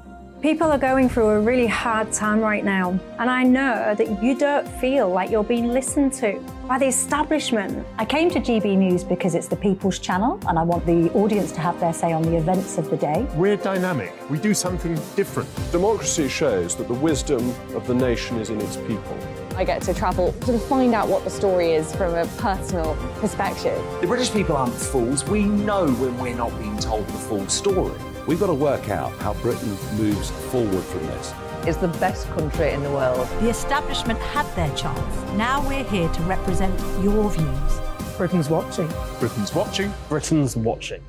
We're proud to be GB News. The People's Channel. Britain's news channel. Monday to Thursday on GB News, it's Bev Turner Today from 10 a.m. We're going to be here for you, our GB News family, to keep you up to date, but also make you smile. The guy went from puberty to adultery. And I can't wait to bring a few of my own opinions. I have no time for cultural totalitarianism. We'll engage in passionate, but always polite debate, with your thoughts and opinions at the centre of it all. Only on GB News, the People's Channel, Britain's news channel. We are GB News, and we'd like to say thank you to each and every one of you for bringing us your conversations, for helping our great nation find its voice. We are here for you on radio, television, and online, across England, Scotland, Wales, and Northern Ireland. It's not the BBC, you actually get your facts right. We are proud to be GB News, the People's Channel, Britain's news channel.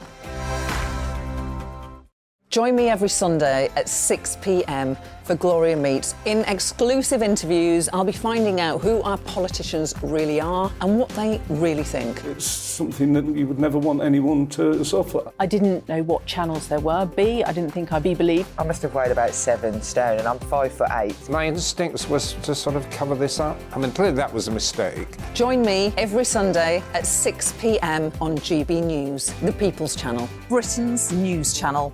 He's the king of breakfast TV and he's back. Eamonn Holmes back on the TV with me this morning. Even remember my name. I know, it's been 4 months. You have holy water by your bed? Oh, yes. Already to bless. Yeah. Oh, Eamonn. Oh. Why do you not believe anything I say? Eamonn Holmes back on GB News Breakfast at 6 a.m.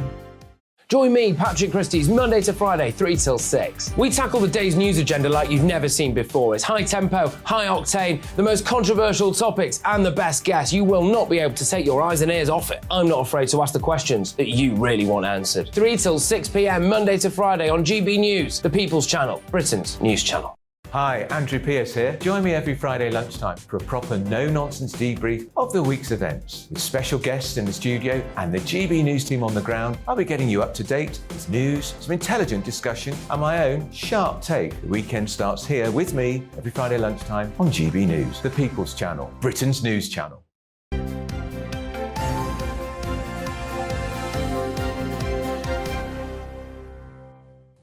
Welcome back. It's 7:38. It's time for the papers now. Joining us today is the Deputy Editor of The Spectator, Freddie Gray, who's in his morning suit because of Sturgeon and Corbyn, and political consultant Emma Burnell. Let's go straight also in mourning, could we say? Everybody's in black. I'm just a goth. It's That's like all it is. the Mercedes Formula One car seems to be catching on, and you're not far off. I'm the only one bringing some colour. We might be talking about dark energy in a bit. Yeah, so seamless link. I've got my Union Jack underpants on. I just want to show just in case anyone was worried. Thanks for that, Martin. Freddie, this sounds like some sort of name for a horror film. The Wet Wipe Island. Wet Wipe Islands. Yes, I'm sorry to talk about this at this time in the morning, but this is my wife is a passionate environmentalist, and she has actually designed a system to try and stop Wet Wipe Island. So it's a cause dear to her heart, if she's watching. I hope she is.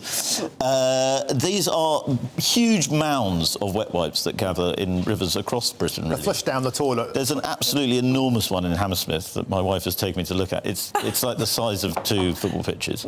That's Valentine's Day, Freddie. That's how you spend your leisure. She got so obsessed with it. I'd come home and she was cleaning wet wipes that she'd picked out of the Thames. Oh, well, good for her, actually. Good for her. Absolutely. Good for her, but also not good for you. Quite disgusting. So basically, it's people flushing them down the loo when they shouldn't, and then they kind of gather in the where the water's together. bracken and it forms an island, right? Yeah, and I mean the reason wet wipes are so useful is because they do not destruct, and they don't destruct no matter what. They're sort of amazingly indestructible. They're incredible, sort of complex plastic.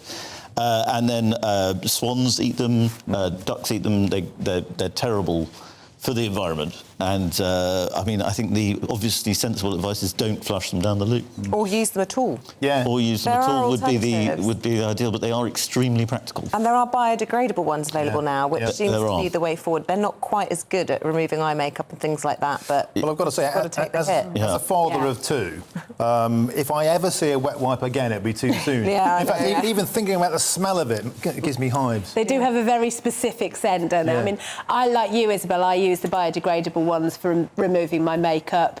And yeah, they aren't quite as good on. I mean, as a goth, I'm wearing quite heavy eye makeup. But there are ways around this that are just not destructive to the environment. It's just little choices that stop those huge things happening in our rivers. And we're all so concerned about the state of our rivers right now. And I think if we're quite rightly going to go after people like the water companies, we also need to look at our own homes and how we can do something to help. And we have to not forget that it's not just about the environment. This is all linked into the water that we drink. There's a problem with plastics appearing in our water. This has impacts on things like sperm count. Huge topic. So I applaud Mrs. Gray. Yeah, absolutely. Also, the other things you find in rivers are absolutely extraordinary. They mention them here in the Eye. lawnmowers, trolleys, sex toys, and other sanitary products. I mean, it is amazing what people dump in rivers. Yeah, and this has taken an unusual turn for a breakfast show. Top story in the papers this morning. Sex toys in rivers. Sex toys in the river near Hammersmith, where Freddie goes on Valentine's Day. We're going to go to Emma at this point and talk about Raquel Welch, Hollywood icon, of course, passing away at the age of 82. We're told a brief illness. It sounds like a wonderful way to go. Absolutely. I mean, if you could ask for it, a short illness at the end of an incredible life. And what an icon she was. She was probably not as well recognised as an actress as she might and probably should have been. She had won a Golden Globe, I think, for The Three Musketeers.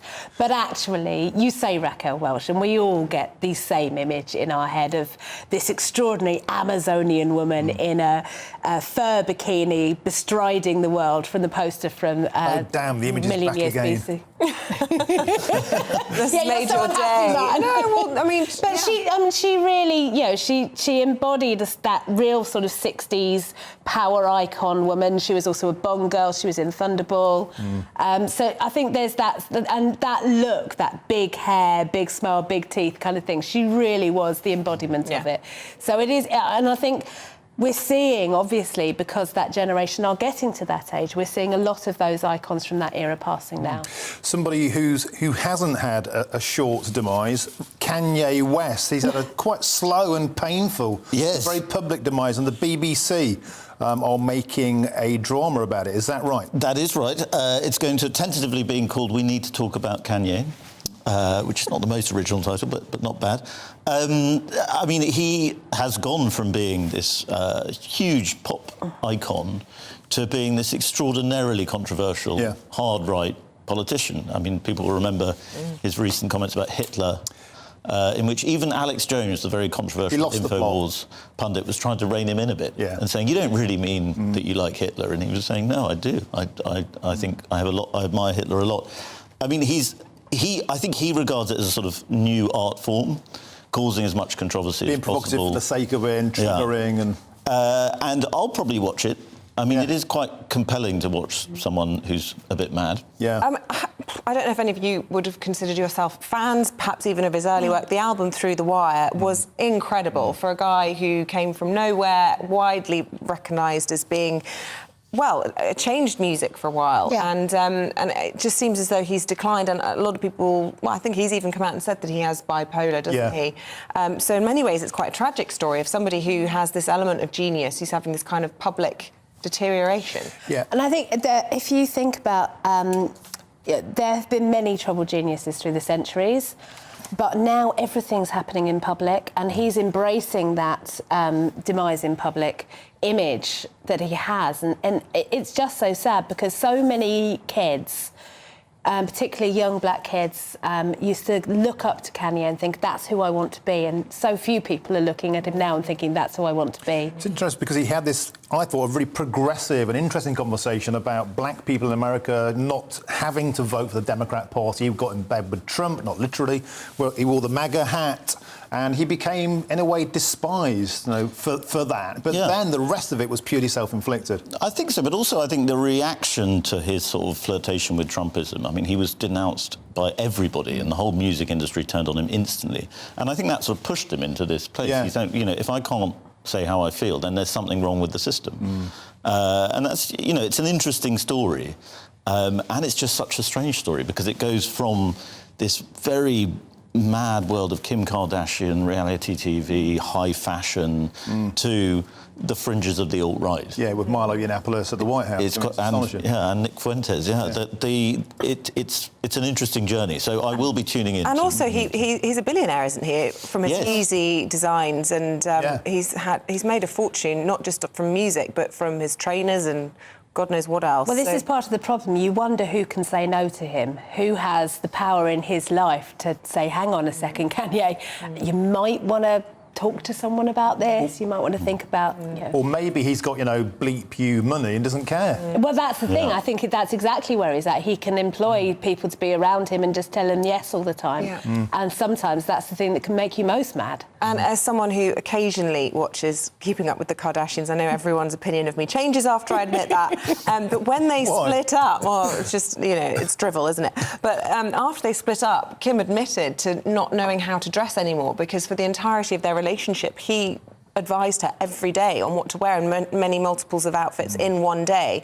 And a big part of their divorce was her trying to being controlled. Yes, control her own wardrobe, which is quite extraordinary. So I think I'll watch it as well. Who needs the Kardashians when you have Harry and Meghan? Well, true. Yeah, they're a move over. Somehow, Emma. Yeah. Emma, what's going on in India? The BBC's being raided. Yeah, the BBC...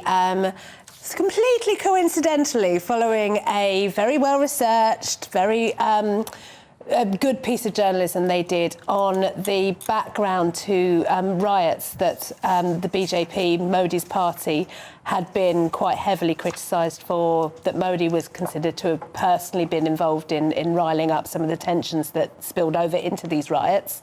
BBC made a documentary. A few months later, they're being raided for all sorts of things, and it's very much seems to be the case that the Indian state is using its musculature to make a political point against the BBC and to say, if you come after us journalistically, we'll just send everything we've got against you. Thank you. We have to go now. Beg your pardon. Sorry. Emma and Freddie, thanks for that. And there's a story here I really want to do next time, Freddie, the rural knife crime spy. Let's do that next time. Let's do that. Really interesting. And dark energy. We didn't get onto that. Oh, you didn't? OK, well, we'll do that. Promise. Next year. Next hour. Meanwhile, we want to talk about libraries. Both of us are actually quite keen on libraries. Definitely. Take our kids there.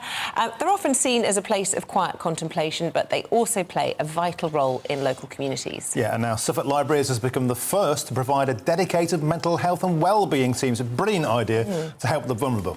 Well, joining us now for more is the CEO of Suffolk Libraries, Bruce Leake. So tell us more about this novel idea.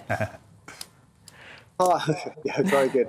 Hi, lovely to be here. Yes, well, for a number of years now, for nearly 10 years actually, we've run our own dedicated mental health and wellbeing service. And really what that does is help support communities and focus on some of the really key challenges that people out there are facing and have faced for a number of years. I think it's an excellent idea, and actually, I don't know what it is about that part of the world, but there was a previous scheme, I remember, that the mental health charity Mind initiated, where they were encouraging people who worked in hairdressers and post officers and even pub landlords to have that first point of contact, and particularly during a cost of living crisis and when libraries become warm places where vulnerable people come in from the outside. This is an excellent initiative, isn't it? It is, and the Mind charity you're talking about is Suffolk Mind, who are one of our partners in our wellbeing service. So yes, it is all quite conjoined, which is great. In terms of the cost of living, we also play a massive role in that. We have our own campaign, which is very much focused on kindness. All of our libraries offer free hot drinks, thanks to the East of England Co-op and Paddy and Scott's Coffee. We have kindness racks where people can come and pick up a clean piece of second-hand clothing. We provide free device charging, free menstrual products, free hygiene products. And a number of our local sites, we also do low-cost fruit and veg, or we have pop-up food banks and all sorts of other types of food provision. And on top of that, obviously, you can get a world of entertainment, millions of books, and we have a huge digital catalogue of tunes, film streaming, all sorts of other stuff. So you can save loads of money with us as well. But all of that, obviously, is a bedrock in terms of supporting people's mental health, because they need those essential things as well to be happy and healthy. Is there a danger, and I should state, I think this is great, less shush, more support, but is there a danger for some people who go to the library to seek sort of some peace and quiet, to be able to read, contemplate, to peruse the books, that perhaps the library's being taken over in a different way, or is this just a necessary way to help to keep libraries open, bluntly? No, I don't think so at all. I think the beauty of the library is that it's a safe and neutral space that is welcoming to everybody and anyone. And you could be coming here to come and take advantage of the pop-up food bank, for example, but you could also come here, as you've just said, to have a quiet read. But those things coexist beautifully, and because it's a space with no caveats, people, aren't stigmatised by coming here, and there is no way that would happen. No. Can I ask you about the future of libraries? I mean, are libraries being used less now? And is this like a really sort of progressive and interesting and productive way of getting people to come together rather than all sitting at home and sort of vegging out on computer screens? Libraries are being used more for events and activities. We run 10,000 events and activities every year, so we're much more that place where you come to connect, maybe find some peer support or engage with your community. We also do all of the stuff that we traditionally did previously, like the book loading that I've already described. But really, we are that focal point at the centre of the community, and that can only be a positive thing. And are your staff specifically being trained? I know that previously in Norwich, staff were kind of told about how to spot people who may be vulnerable. And is there a way of you referring them on? Yeah, so basically all of our staff have all sorts of different types of training. We have our own quite substantial in-house training program. One of the courses they do is Your Needs Met, which is a Suffolk Mind product, which is all about understanding and supporting people with mental health issues.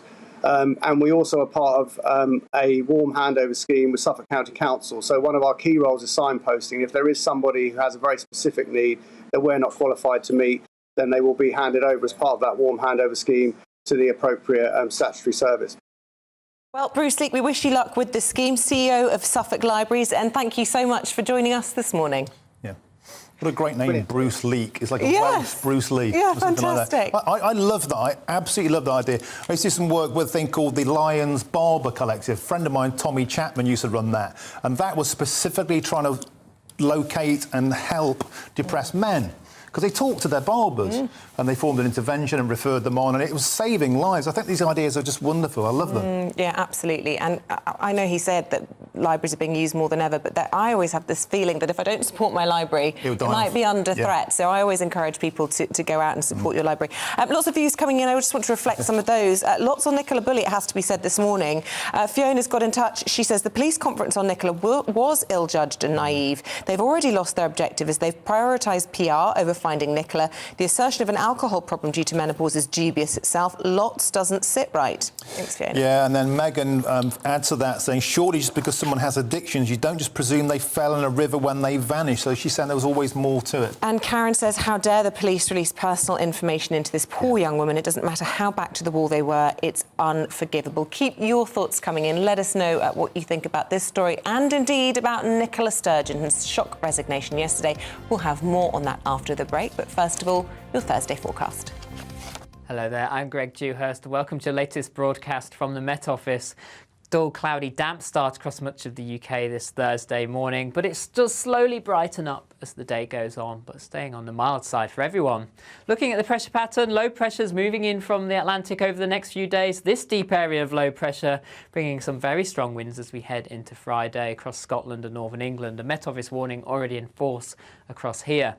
So a cloudy start across the UK this morning. We will see a few glimmers of sunshine though across northern Scotland, a chilly start here, but elsewhere mild drizzle, low cloud over the hills, making for some tricky travelling conditions. But as we move into the afternoon, it should brighten up a little bit. There could be a few glimmers of sunshine, but overall fairly cloudy. If we get any sunshine, highs around 13 to 14 Celsius, but widely getting close to double figures. So on the mild side for the time of year.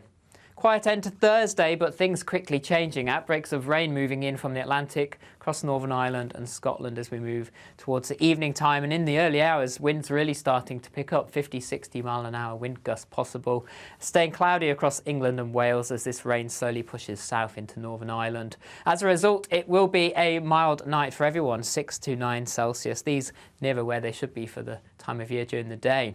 So a wet and windy start across the northern half of the UK Friday. Gusts of 60, 70, 75 miles an hour possible in locations which could lead to some tricky travelling conditions. So it's worth staying tuned to the latest forecast. Cloudy across England and Wales, some outbreaks of rain here, gusts of 30 to 40 miles an hour in places too.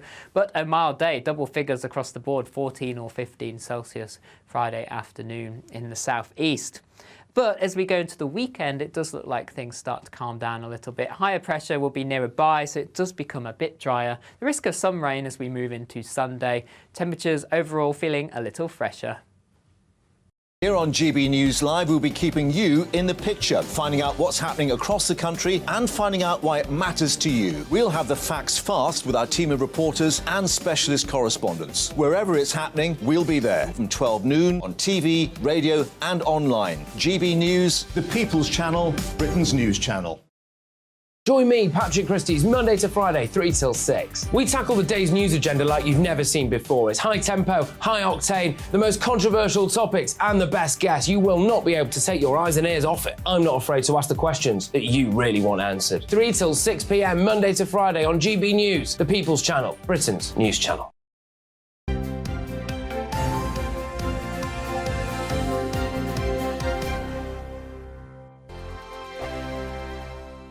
Monday to Thursday, 9 p.m. till 11 p.m. Join me, Dan Wootton. I'll bring you the sharpest takes and hottest debates. Do you not believe in prisons? I don't believe in prisons. I'm completely stunned. I guarantee you there'll be no spin, no bias, no censorship. I actually was personally quite offended by it. And no reason to go to bed. So I guess they've always been quite woke. That's Dan Wootton tonight on TV, radio and online. Monday to Thursday from 9 p.m. till 11 p.m. on GB News, the People's Channel, Britain's news channel.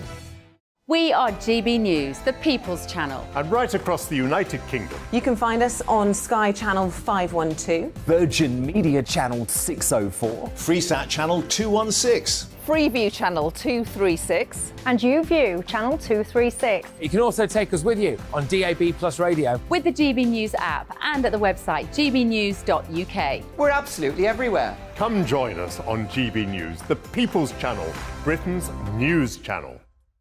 We are GB News, right across the nation. You can get us on television, on radio, on digital. We're absolutely everywhere. Amazing. You see, amazing. You remind me of me in the European Parliament. But here's the most important bit. We are not part of the mainstream establishment. We think and speak just like you do. We are the People's Channel. Magnificent. That's really, really thoughtful. Come and join us on GB News, the People's News Channel. Join me, Lawrence Fox, on GB News. Frank, fun, fearless, and sometimes serious. Much as I love a Friday night punch-up, what I really want is a battle of ideas. I want to look at things differently. I want to hear different voices and engage with your unique experiences. Every Friday at 7 p.m. on GB News. We are GB News, the People's Channel. Why not take us home with you by visiting the GB News shop at gbnews.store. You'll find all the official merchandise, a really good present actually for yourself, your friends or your family. We ship across the UK mainland at no extra cost. GB News, the People's Channel. Join me, Patrick Christie's Monday to Friday, 3 till 6. We tackle the day's news agenda like you've never seen before. It's high tempo, high octane, the most controversial topics and the best guests. You will not be able to take your eyes and ears off it. I'm not afraid to ask the questions that you really want answered. 3 till 6 p.m, Monday to Friday on GB News, the People's Channel, Britain's news channel. Join my show Farage, 7 p.m. till 8 p.m. Monday through Thursday. And there you will get opinion, analysis, debate, and I'll cover stories that nobody else dares to touch. You've been cancelled. Join the club. Oh, my goodness me. And then for the last 15 minutes, talking pints. We're over a drink. We have a civilised conversation with someone. We very often disagree, but we do it in a grown-up way. Come and join me on Farage. I'm Mark White. As GB News Home and Security Editor, I cover those key issues that are so important to you. Our authorities, our communities doing all they can to combat violent crime. With the public services under unbearable strain, why are we still failing to control our borders? Defence, the first priority of any government, has been continually hollowed out. Can we trust our politicians to protect the armed forces? Join me, Mark White, on GB News.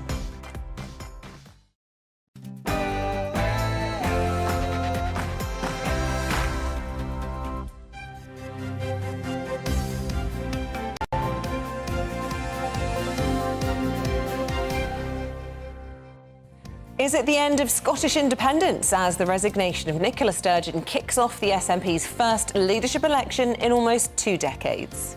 Good morning, it's 8 a.m. on the Thursday, the 16th of February. This is Breakfast on GB News with Isabel, Webster and myself, Martin Dorby. Top of the morning. Here's what's leading the news this morning. The shock resignation of Scotland's First Minister Nicola Sturgeon has been called a generational setback for independence by senior Tory MPs.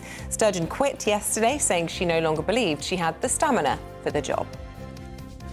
And police have been accused of victim blaming after they revealed missing mum Nicola Bully suffered from significant alcohol issues in the months before she vanished. Officers visited her home less than 3 weeks before she went missing to perform a welfare check.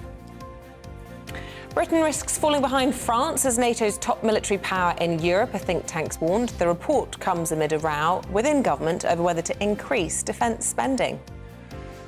And following the disastrous earthquake that claimed the lives of more than 41,000 people across Syria and Turkey, we learn how communities in London have come together to deliver vital aid to the region. And you can join in any of our discussions. As always, do email us, gbnews@gbnews.uk, or tweet us at gbnews.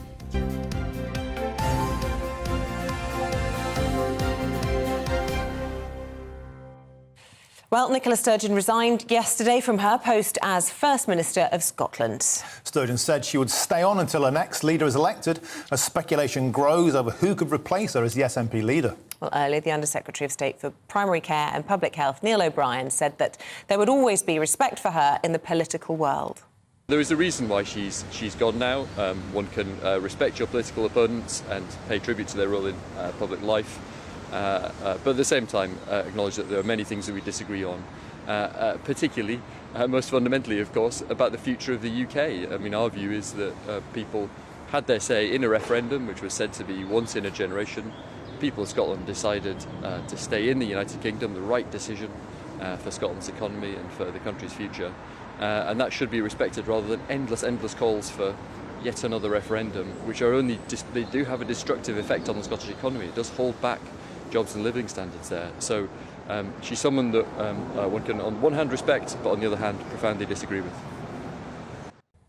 GB News' political editor Darren McCaffrey joins us this morning from Edinburgh. Good morning, Darren. What's the reaction been to this shock resignation? Yeah, it really did come as a surprise, not just to politicians down in London, but indeed, it must be said, I think to people here in Scotland as well. Yes, there was a sense we were moving into the end of the Nicola Sturgeon era, but the expectation was that might come at the next Westminster elections, the next Holyrood elections, and not as soon as yesterday. And I think the big questions this morning are about, A, who takes over this post. There's lots of names being bandied around. Kate Forbes, who's the Finance Secretary, for example. Angus Robinson, who was the leader of the SNP in Westminster for a period of time. He seems to be the favourite at the moment. Others like John Sweeney, who's currently the Deputy First Minister, also being mentioned.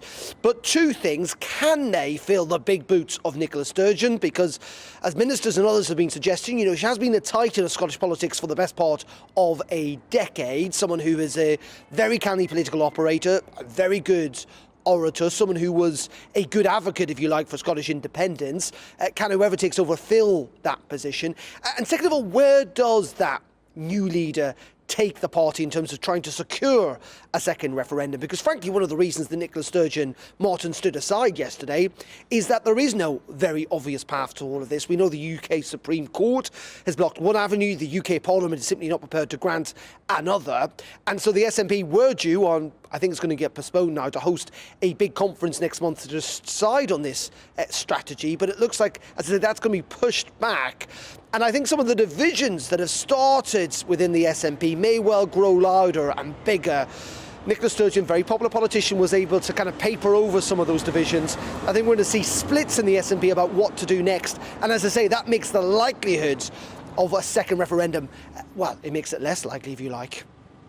Darren, there's one name that isn't being mentioned now. You know, he might be a great cure for insomnia in the eyes of some, and he might be a great excuse for the Tories to leave Chamber and go to the bar. But Ian Blackford is somebody at least that people recognise, but he's not even being mentioned as a runner or rider for this job. Why not?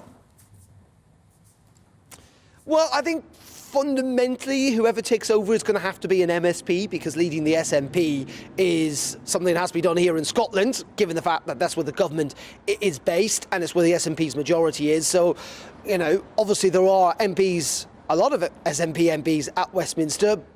but the feeling is you can't really run the party from there. It would have to be here in Edinburgh, though Ian Blackford, I was with him last week, is on fine form, and I think he's quite enjoying not being leader of the SNP down in London anymore. But yes, this is a really, really big question, because when you talk to people here in Edinburgh and elsewhere, is they know who Alex Salmond is, they know who Nicola Sturgeon is, yes, they know who the other characters like John Sweeney, who's been around for a long time, are, but they don't know them as well. And so this is the real big challenge for the SNP, and why maybe Labour actually see this as an opportunity as well. Labour traditionally have always relied on Scotland to form part of the majorities when they've won elections at Westminster. Now that's been massively undermined by the fact the SNP being so dominant here. Can they view this maybe as a gap to get back into politics here in Scotland, where the constitutional issue may not dominate as much, where there are other issues, whether it's education or health, where the SNP haven't performed quite as well as they would have hoped, that they think that voters might start to switch sides. But in the end, that's why what's happened yesterday here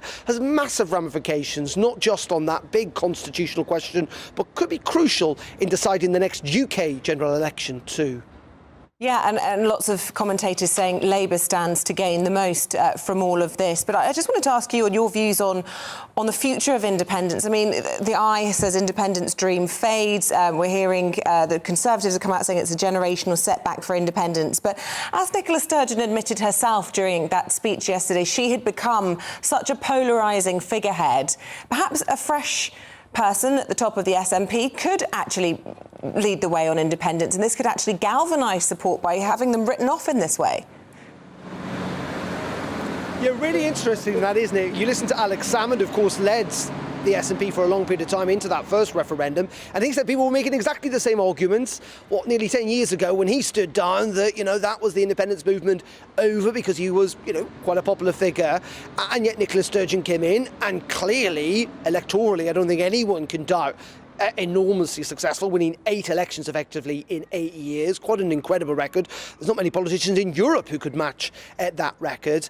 And yet at the same time, though, not managing to reach her lifetime goal. At the end of the day, Nicola Sturgeon will be seen as a very successful politician, but ultimately did not get what she set out in politics to achieve, which is Scottish independence. Now, can someone take on that mantle and run with it? People within the SNP say there's a hell of a lot of talent within the party. That is possible.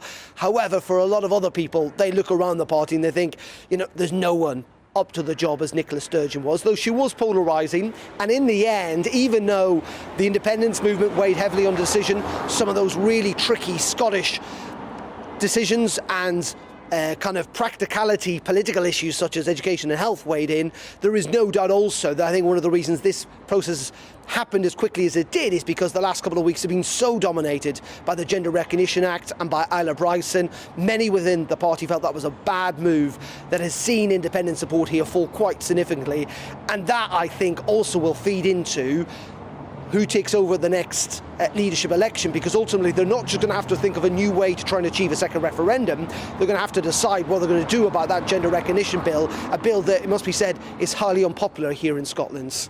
Yeah, well, Darren, if there's any good that comes out of this, that treacherous bill surely should be ditched. I mean, the idea of placing male rapists in female jails has gone down terribly north of the border, and yet Keir Starmer wants it down here. I want to ask you, was it that finally finished Sturgeon off, or was it also the fact that the popularity for independence has fallen from 52% to 37%? And there's also rumours of a dodgy loan, £107,000 for Sturgeon's husband seems to have gone walkies. Yeah, I think that all these factors feed into it massively. Yes, Nicola Sturgeon has felt most uncomfortable in the last couple of weeks answering questions about Isla Bryson. Clearly, many within the party feel that using that gender recognition bill as a wedge issue to try and create a constitutional crisis with the UK hasn't really worked, not least of all because it's not terribly popular with the public here, though it must be said it did pass with a majority, quite a big majority among MSPs, among Scottish parliamentarians, including some Conservatives and Labour MSPs who voted for it as well. Additionally, you're right, the police are looking into this loan, but I also think she got a bit fed up. It is true that when you've been a top politician for quite a long period of time, it's exhausting. You probably do suffer a little bit of burnout. We heard the same from Jacinta Ardern not that long ago. You talk to any senior politician, they all say it's an incredibly stressful job. And I think Nicola Sturgeon, frankly, probably is a little bit fed up. I think she was being honest yesterday in saying she's kind of had enough, if you like. She's done it all, seen it all, and this was the right time to walk off. She was making the argument that at certain times politicians need to recognise when it's best to lead stage left. Lots of Westminster politicians haven't necessarily realised that in recent years, where they've had to be booted out of office. She probably didn't want to get to that stage, and in the end that's what prompted yesterday's decision. What led to it, though, is all those factors that you and I have just been talking about, a whole myriad of different stuff that meant that the longest serving First Minister of Scotland, after 8 years, one of the most successful female politicians in Europe, felt that the game was up. Though she is insistent that while she's stepping down as First Minister, she is going to continue in politics and continue campaigning for that second referendum.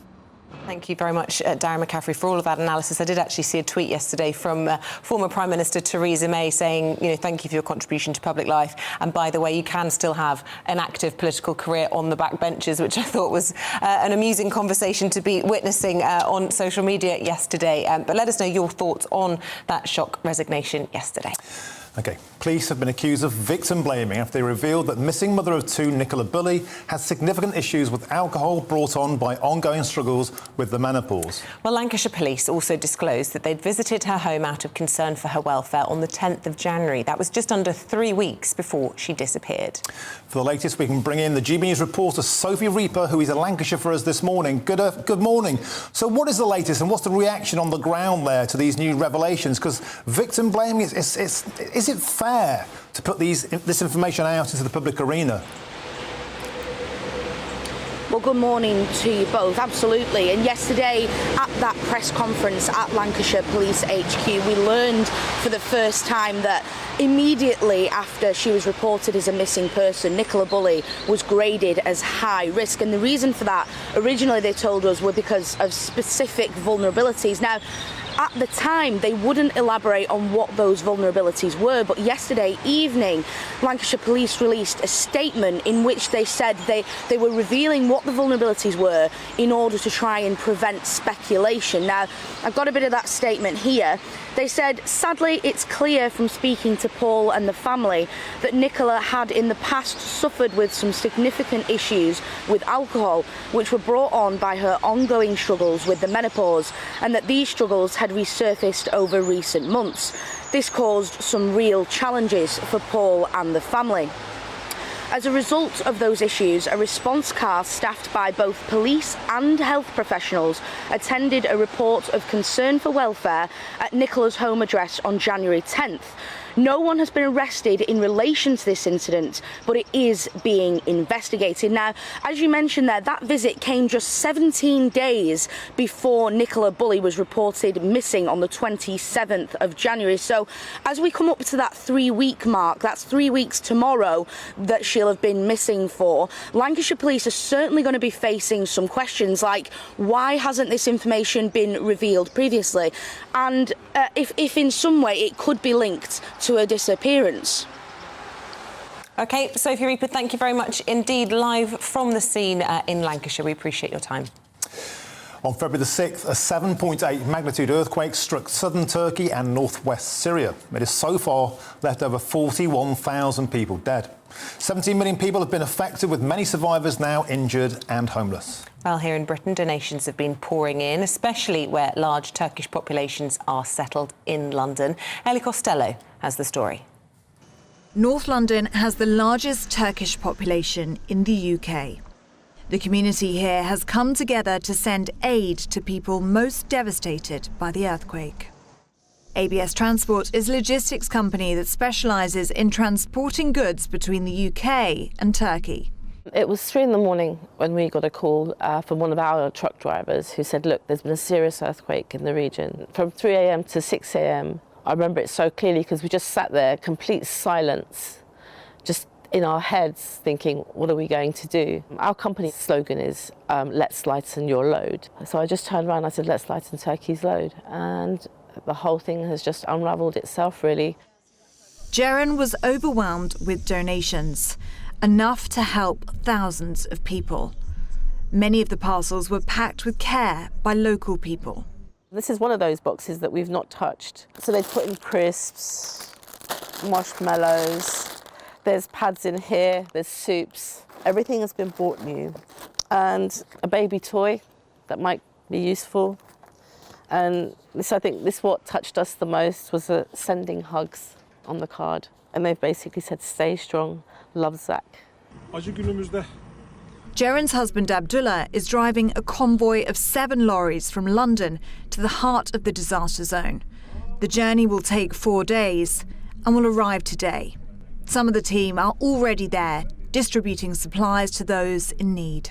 None of us were ever prepared for what we received.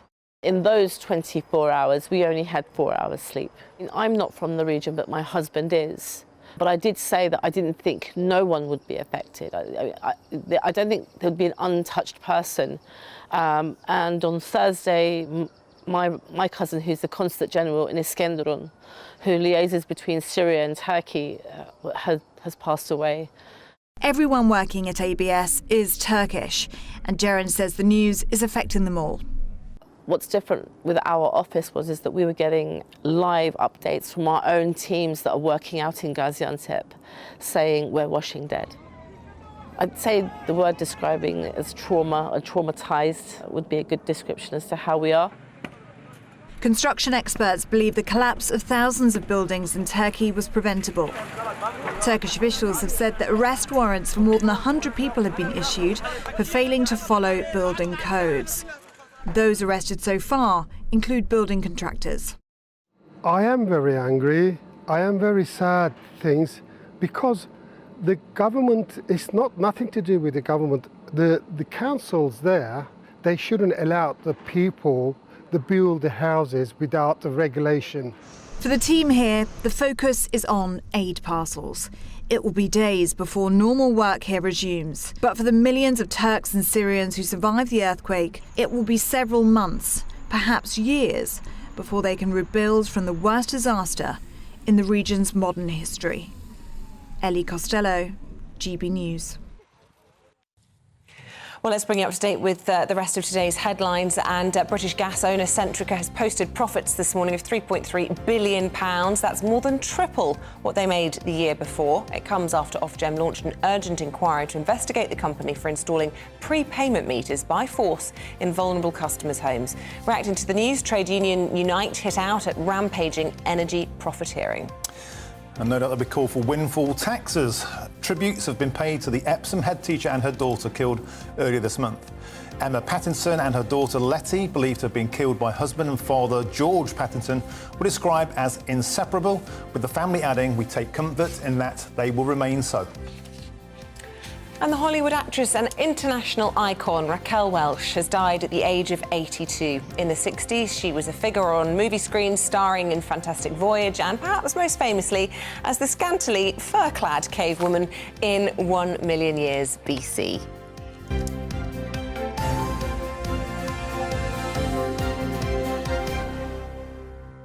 We've broken the internet this morning. With asking people their favourite songs, and the inbox is absolutely alight. What are people saying? Yeah, so these are the feel-good songs that cheer you up. There's a study done that showed the perfect song. Here's one. I like this. Michelle says, "I like All Right Now." Oh, that's by Free. You're going to sing them all? Just checking. Are you going to sing all of these? Yes. OK, good. Yeah. Yes, I am. Barry says Bohemian Rhapsody by Queen, which is an epic tune. Love it. And an unusual one here from Robert, but, you know, this is my duty to perform. I want to hear Martin sing my favourite, I Am What I Am by Gloria Gaynor. I am what I am. Although, the second bit, I'm sorry, doing it in drag would be even better. Not up for that? Well, I'll tell you what, I do have a pair of drag shoes at home, a size 11 big high heel. I did a feature for the Telegraph once after that Money supermarket. Oh, yeah. I wore those shoes all day, and guess what? What? You got blisters? No, they're a real babe magnet. Oh, stop. They were. I'm not even joking. How tall are you without heels? 6'3". Right, so what height were you in heels? I was having to duck under doors. You were like 7 foot or something? They're 6-inch heels. I was basically 6'9". I felt wonderful. I should show. This is taking a turn. Yeah, look, lots of brilliant songs coming in. Please keep them coming in. John says The Big Bopper on Chantilly Lace always makes me feel good. Do you know that one? Spencer says one of my favourite songs is Keep the Faith by John Bon Jovi, and there was another one I wanted to read out, but I can't find it now. Keep them coming in. No, I don't actually know this one. Because Chantilly lace got a pretty face. Oh, yeah, wow. You and Eamonn are like my little karaoke buddies in the morning. Well, that's the reason I'm doing it, because I've got standards to live up to. He does his Elvis, and I do a little bit of drag stuff. You should all be grateful that I'm not trying to sing, because I will break your computers, TVs and radios, or whatever medium you're using to listen to us this morning. Look, we're going to take a quick break. We'll be back after this. See you in a moment.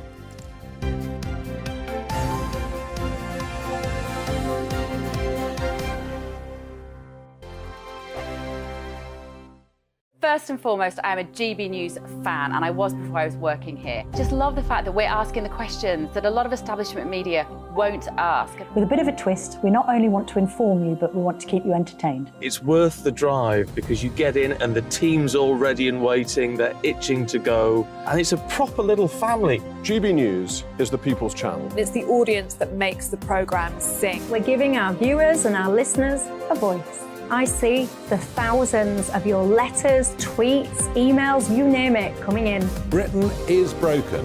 How on earth did we get into this mess? But more importantly, how do we get out of it? The establishment had their chance. Now we're here to represent you. It's time for something different.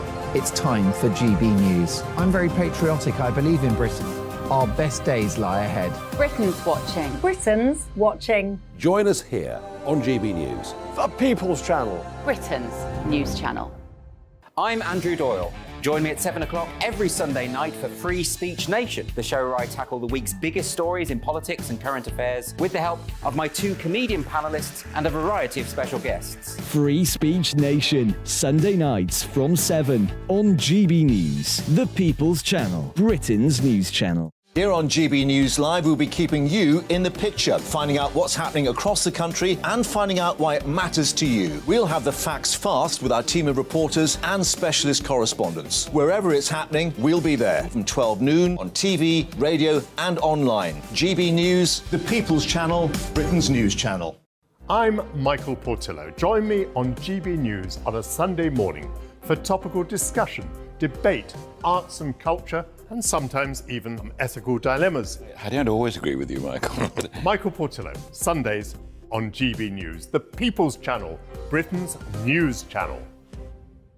Hello, I'm Michelle Dewberry, and you can join me every weekday 6 till 7 on Jubes and Kerr. You're an inspiration to us all. Clip that bit up. Well, you are. That's my ringtone. My political ambitions those days are gone, I can tell you. She's only teasing. Go on. He's probably going to want to lay down now. I'll give him 2 minutes to have one.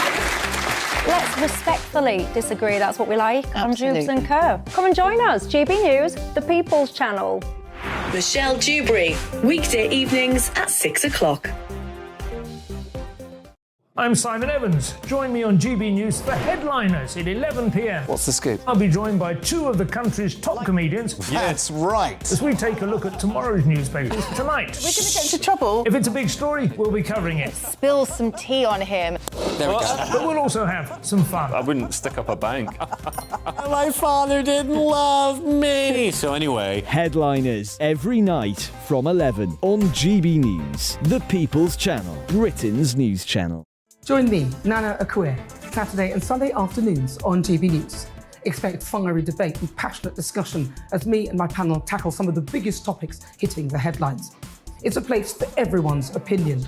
No one gets cancelled, but no one gets an easy ride. Oh, she's on it today! Be ready for conversations that are fierce, frank, and of course, fun. Every Saturday and Sunday afternoon from 4 p.m. on GB News, the People's Channel.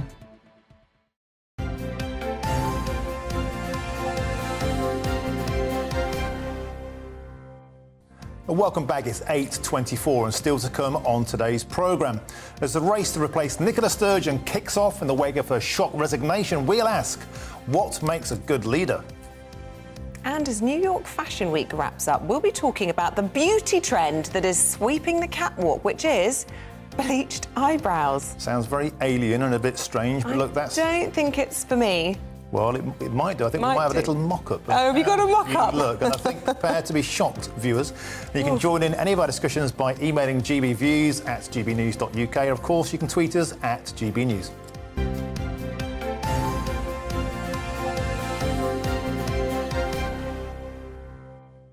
Now, mother and daughter Leah Churchill and Brooke Wanstall tragically died earlier this week from carbon monoxide poisoning after turning on the petrol generator whilst in their family's burger van. Carbon monoxide, the so-called silent killer, is especially deadly as we rarely detect it until it's too late. Well, joining us for more is the secretary at the Carbon Monoxide Group, Laura Fatter. Really good to talk to you this morning, Laura, because goodness me, we were discussing this morning.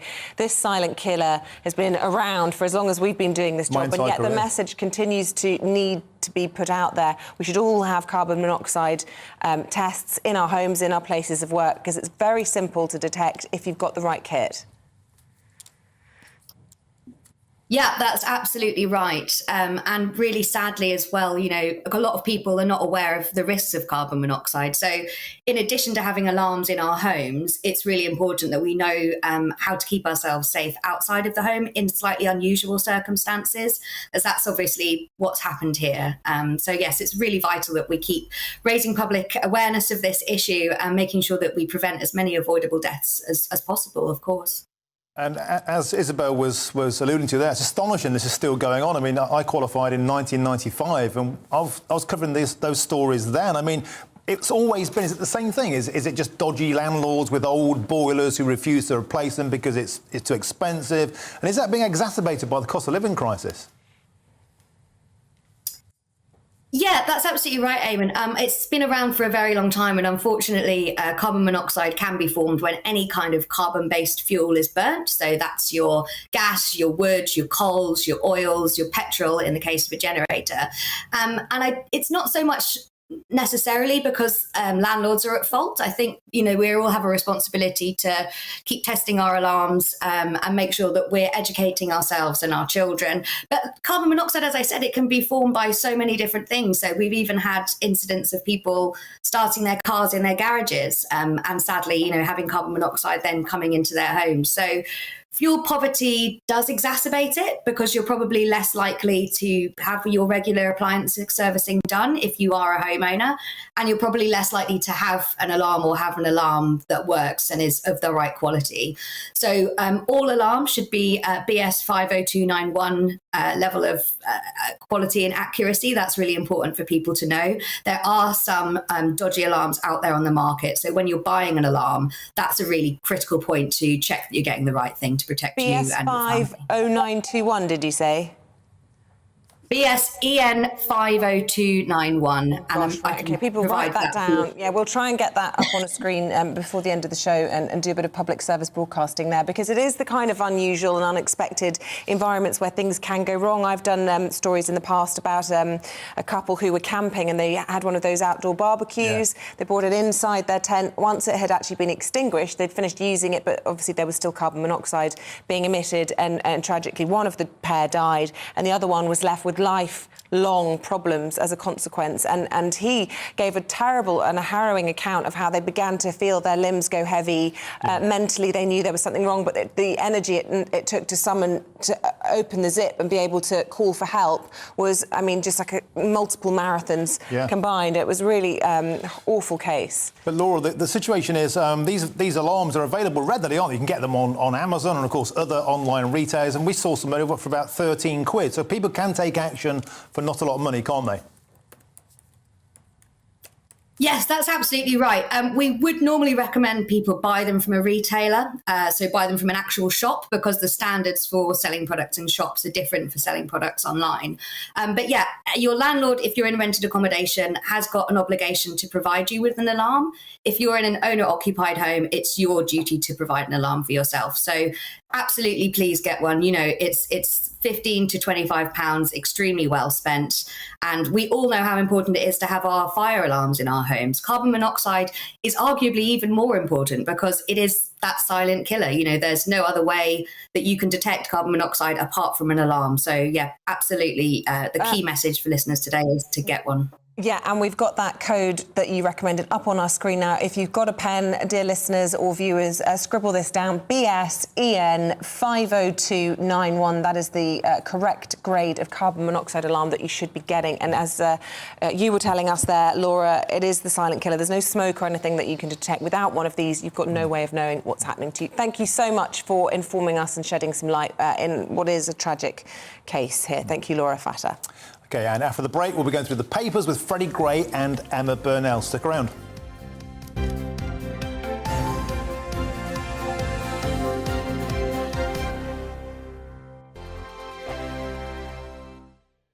It's all about family, being in people's living rooms, all the interaction and getting to know who our viewers and listeners are. When I was young, my dad used to say, "Nana, stop arguing." I wanted an outlet that would enable me to give my opinion.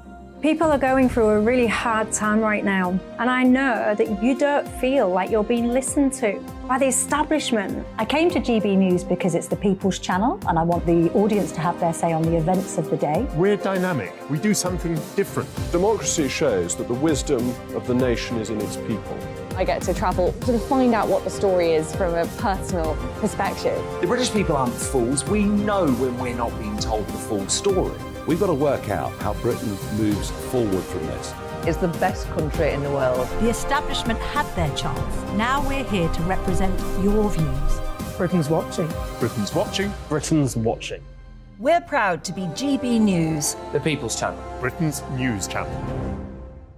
Monday to Thursday on GB News, it's Bev Turner Today from 10 a.m. We're going to be here for you, our GB News family, to keep you up to date, but also make you smile. The guy went from puberty to adultery. And I can't wait to bring a few of my own opinions. I have no time for cultural totalitarianism. We'll engage in passionate, but always polite debate, with your thoughts and opinions at the centre of it all. Only on GB News, the People's Channel, Britain's news channel. We are GB News, and we'd like to say thank you to each and every one of you for bringing us your conversations, for helping our great nation find its voice. We are here for you on radio, television, and online, across England, Scotland, Wales, and Northern Ireland. It's not the BBC, you actually get your facts right. We are proud to be GB News, the People's Channel, Britain's news channel.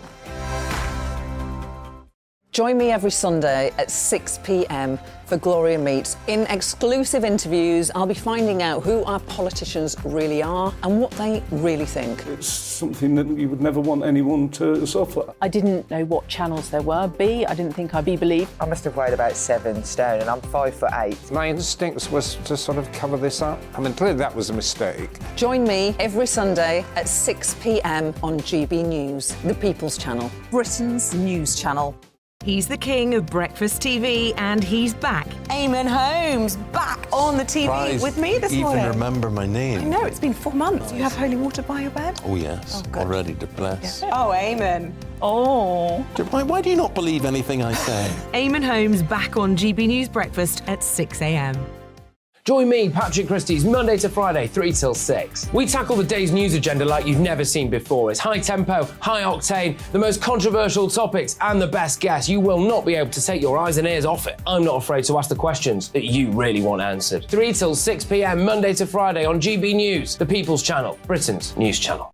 Hi, Andrew Pierce here. Join me every Friday lunchtime for a proper no-nonsense debrief of the week's events. With special guests in the studio and the GB News team on the ground, I'll be getting you up to date with news, some intelligent discussion, and my own sharp take. The weekend starts here with me every Friday lunchtime on GB News, the People's Channel, Britain's news channel.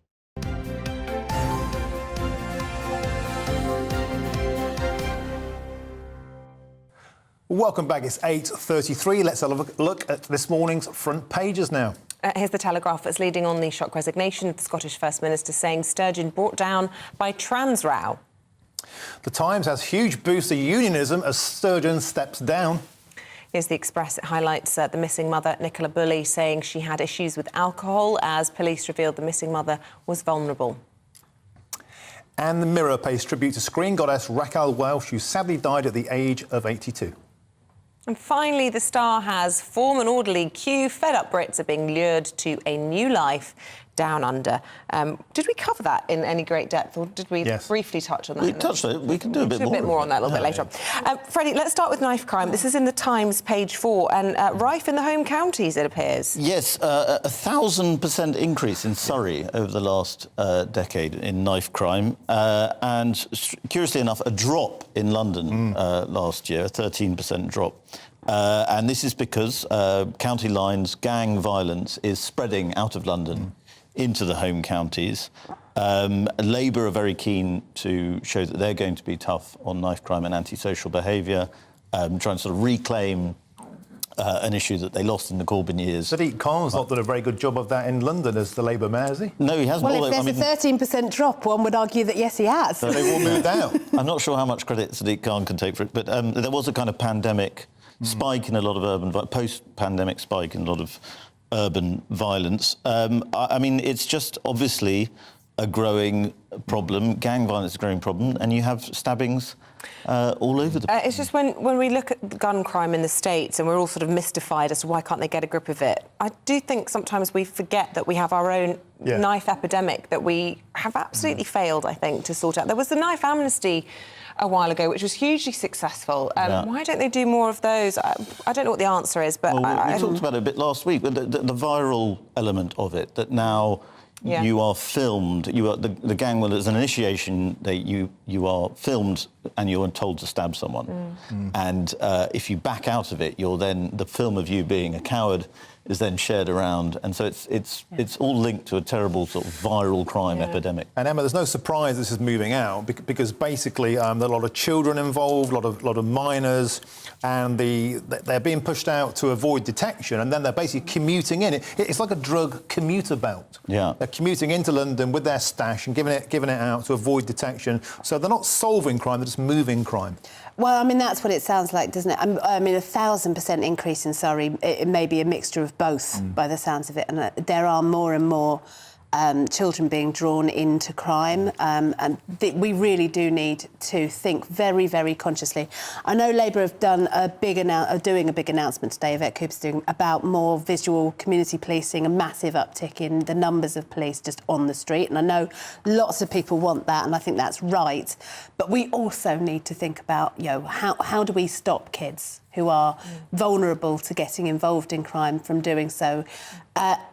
I mean, the social media element is a big part of it, but it's, there's always been this element of young people who are vulnerable to crime. And I think they're just really, really important that we don't just look at how we punish crime, how we catch crime, but how we stop crime and reduce it. Are you saying tough on crime, tough on the causes? I might be saying tough on crime, tough on the causes of crime, Freddie. That's a good line. That's a good slogan. That. I should say we did invite Yvette Cooper onto the programme, Shadow Home Secretary, but she declined to come on. She is talking this morning about the deliberately hands-off approach of the Home Office for the last 13 years. But as I say, we didn't manage to entice her onto the show. Then Labour are deliberately hands-off about things like stop and search. So I think that, let's see the detail. It's OK saying Bobby's on the beat, but stopping and searching does work, but Labour are afraid of doing it for fear of being called racist. It's all right to say Bobby's on the beat. It's actually not that easy to recruit an extra 13,000 officers, which is what they're promising to do. Let's move on, Emma, shall we, to prepayment meters, this huge scandal. And this tallies with the breaking news this morning because it's been carried out very much by British Gas, owned by Centrica. They've reported huge profits, trebled in the last year to 2.8 billion. All the while, people have had their homes forcibly entered. What's the latest on this? So Ofgem are opening a consultation into which they will take evidence from the companies but also from charities and consumer groups around the issues of prepayment meters. The parameters are still being set. I very much hope that they don't just look at these forcible entries, but also the fact that prepayment meters cost people more.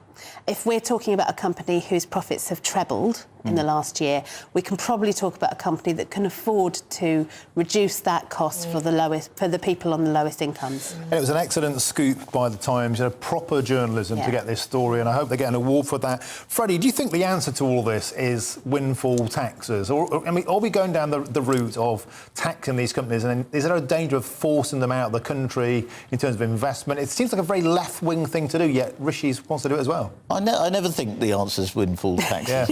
You're shocked me. I think, forcible entry into people's homes and magistrates just waving through these things as a procedure is bad. Conservatives are supposed to believe in defending property and so on. I agree with you, it was a great scoop from the Times, but I think there's a lot of people at the Eye that are very cross about this because they've been campaigning on this for about 6 months. Yeah. And then the Times did a better scoop than they actually had. And now are getting all the credit. But no, I think what's really got to happen is we've got to find a way of fixing our energy market. The spot pricing from Europe is a disaster. It means we're vulnerable to all sorts of pressures. It now means the government has to back up the energy sector, which is a huge expense, potentially going to get bigger next year. There are major problems in the energy market. I don't think windfall taxes are the answer because you do drive out competition. And there are no easy fixes, but certainly we've got to do something about the system as it is. Yeah. It sounds though you agree with Unite Union saying that the energy market is broken. It is. One of the few times I'd probably be able to say that. Shall we look at train discounts? Talking about things that are broken. Nobody wants to go on the railway anymore, Freddie. This is in the Mail. Yes. Well, so working from home, flexi working has blown a £2 billion hole in the railways budget. Is it just due to flexi working, or is it the fact they're always on strike? Well, that probably. Well, and when they're not on strike, they don't turn up. Yeah. Well, that's the other thing. People say, when some of the railways are on strike, you don't even know. Yeah, exactly. How would you, if you're in the northwest, you would not know whether it was a strike day or not as to whether your trains were turning up. But I think so. The story here is that they're going to offer advanced pricing to commuters, even on busy hours, on Mondays and Fridays, in an attempt to entice them into the office. Then I don't know if it will fix. I think some people are so wedded to flexi working. Some companies are so happy with it. I wonder if the cultural change now has just been too dramatic. If people don't want to necessarily commute to an office, and is that a bad thing? I mean, is it better to have a better work-life balance rather than being a sort of lab rat who gets to sort of 4:15 from Croydon every day and basically spends it all off commuting? I mean, there's a massive problem with that. There's the phrase presenteeism, isn't there? You just sit at your desk from 9 to 5 and actually your productivity is no better than it would be if you'd done it for 4 days rather than 5. I'm self-employed, so I tend to work until I finish my work, and that will depend how much work I've got on, hopefully more than less. But I think, and I'm really lucky because I can do that when it works and when I'm most productive. But I do think there are some things that we're missing from office culture that I wouldn't like to see go altogether. So I think there's got to be a blend. Banter, I like office banter. Exactly. But also getting on with your work. Good old-fashioned marriages. Lots of people meet at work. Yeah. Well, I met my ex-husband on the internet. And lots of people break up because they have to spend too much time together at home. Yeah. And my ex-husband left me for someone at work. So. Oh, right. Orcs. Really sorry about that. Yeah. On that note, so let's obviously dressed in black today because you're in mourning for Sturgeon, as are you, Fraser. Good to see. Let's do some more black stuff. Black holes could shed light on the mystery of dark energy, Anna. I love all this stuff. I don't understand half of it, but I love the fact there's so much mystery still in the universe. Over 100 years ago, Albert Einstein posited that dark energy existed. It was just theoretical physics. And then in the late 90s, we started to understand a little bit more about black holes and how they work. And now we're actually finally seeing some solid evidence behind the fact that it is dark matter that are causing black holes to stay together. And that's what is ensuring that the universe continues expanding. Because if dark matter didn't exist, the universe would not continue expanding, apparently. These are amazing things to me, and I don't understand it, but I sort of love that I don't really understand it because it is that mystery, and the fact there's so much out there still to learn and know just makes me feel like it's worth getting up every morning. So much out there still to learn that we think a balloon flying over North America could be a UFO. Deploy the jets. I think Nicola Sturgeon proved that dark energy. There we go, Corbyn. There we go. Get that in. Nice. What's this next story piques the interest? Yeah, I'm sorry about this. Screwfix found a divorce. I shouldn't say this, but there really isn't a lot to say about this, other than the Screwfix founder has got an extremely expensive divorce. He paid out $7.2 million. He's worth about 80, His wife is not happy about that. No, he was hiding a lot of his assets, apparently. He's hiding a lot of his assets. And he's been hammered. He's been screwed to the floor. He's been nailed. This is why Emma wanted to do this. I did. I just wanted to make all the puns that you've just stolen from me. But yeah, it seems like he's screwed. There has been significant pushback, and it looks like it's going to be re-examined, and maybe there'll be a more level result out of the outcome. Yeah, good. I like it. Spirit level out. Right, we've been talking about tunes this morning. We actually, in the advert break, were discussing our favourite ones, and then we ended up sort of going off on a tangent, didn't we, to which were actually our favourite sad songs. So let's go through the whole gambit, starting with what the actual story is, Emma, in the Mail, about what makes the perfect song. So apparently someone's come up with a theory, an actual formula for the perfect happy song, the song that immediately makes you happy, and it's a short intro, sharp, heavy, quick beats, a chorus that's really catchy, and obviously major chords. None of that minor stuff. OK. And what was top of the list? And would you agree with it? Top of the list was Beach Boys, Good Vibrations. Love that song. Which is a fantastic song. For me, to make me grin, Ever Fallen in Love by the Buzzcocks. I love that. The minute that guitar kicks in, it's just the most amazing guitar riff. Laid by James, another fantastic song. I need people to sing songs, because I'm like, which one's that? Which one's that? Which one's that? Laid? Yeah. This bed is on fire with passion and love. The neighbours complain. Thank you. I hope so. I'm doing some singing on stage this year.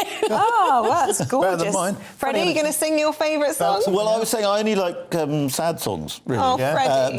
It's because I'm an unpleasant person. And the sadness of others makes me happy. Well.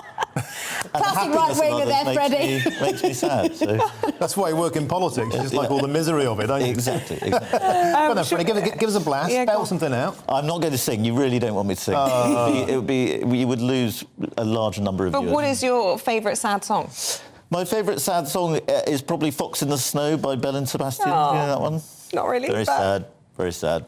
Yeah. I think the Smiths are a really underrated band. I love because the Smiths are meant to be really miserable. I think they're hilarious. Well, it's like Leonard Cohen. Leonard Cohen is extraordinarily funny, and actually there's quite a lot of humour in his songs, but he's massively maligned as being a miserablist, and he's just not.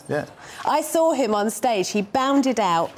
And he's 76 years old, and he said, last time I was in London 16 years ago, I was just a 60-year-old kid with a dream. I've got a few songs that have come in from viewers and listeners this morning. Margaret says the silly song from 1937's Snow White animation by Disney. If you play that, you can't help but have a smile on your face, whatever the problems you face for the day. Try it. Yeah, I love this one. I've just watched the entire Rocky movie sequence in order, and Amanda says it's my favourite, Eye of the Tiger. Oh, great song. Awesome. Oh my gosh. You've got wonderful punk energy. Yeah, well. In so many ways. Barbara says my favourite song is Sweet Caroline. I love that one. Makes me feel so happy whenever it's played. I'm walking on sunshine and don't it feel good, says Eileen. John says top of my list is Hotel California. Oh, very happy song. So many good ones. And John also says at the end of that, great breakfast show. We talk about sad songs. You know what always gets me? It's Bright Eyes. Oh, Watership Down. Yeah, Watership Down. You know, I think that traumatised me as a child. You know, seeing those rabbits die and get murdered and massacred, and that song always upsets me. But just like I told you earlier, I always cry to Finding Nemo. I once won £5 from Richard Adams. Was it Richard Adams? Yeah. The author, yeah. He came and gave a talk at our school. And he bet anyway, I won a bet with him, £5. Did you? Wow. So you started the betting at an early age, Freddie? Yeah, I was a gambler from day one. Another one from Susie. I like One Day Like This by Elbow. That was amazing, wasn't it? The soundtrack of the Olympics for so many people. And Dave says one of my childhood favourites, Ooh, Come On Everybody. Yeah. Eddie Cochran, which also covered by Sid Vicious. There we go. Keep them coming. We'll keep you singing all morning with these. Freddie and Emma, we say, go on. You have not sung, I've noticed. Deliberately, much like you. I don't want people to switch off their televisions or their radios. Be the audience. She's the boss. I like to do the dancing, not the singing. There you go. I'll be the backing dancer. We say goodbye. Thank you both very much indeed for reviewing our papers this morning. And with that, at 8:48, we'll bring you up to date with the latest headlines this hour. Police say missing mother Nicola Bully had a history of significant issues with alcohol, which was brought on by her ongoing struggles with menopause. Detectives say the 45-year-old was listed as a high-risk missing person due to a number of specific vulnerabilities. The search for Scotland's new First Minister is underway after Nicola Sturgeon announced her decision to stand down after 8 years in the job. She plans to remain in office until her successor is elected. Possible replacements include Deputy First Minister John Swinney and Finance Secretary Kate Forbes. Tributes have been paid to the Epsom head teacher and her daughter killed earlier this month. Emma Pattinson and her daughter Letty, believed to have been killed by husband and father George Pattinson, were described as inseparable, with the family adding, "We take great comfort in that they will remain so."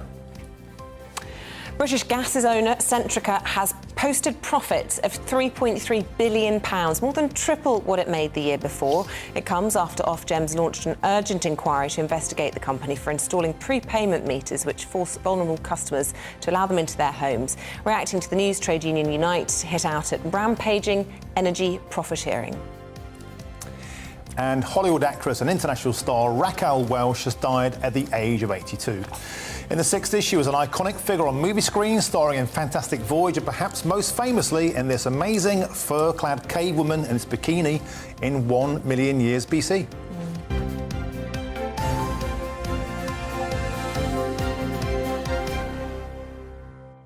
Lots of views coming in this morning, some in on the British Gas news we were just talking about there. Jason says these dreadful companies must now be brought back into national ownership. They're simply milking the people and businesses, charging ridiculous amounts. Yeah, and on Nicola Sturgeon, Archie echoes what we've been saying all morning, forget about the fringe issues.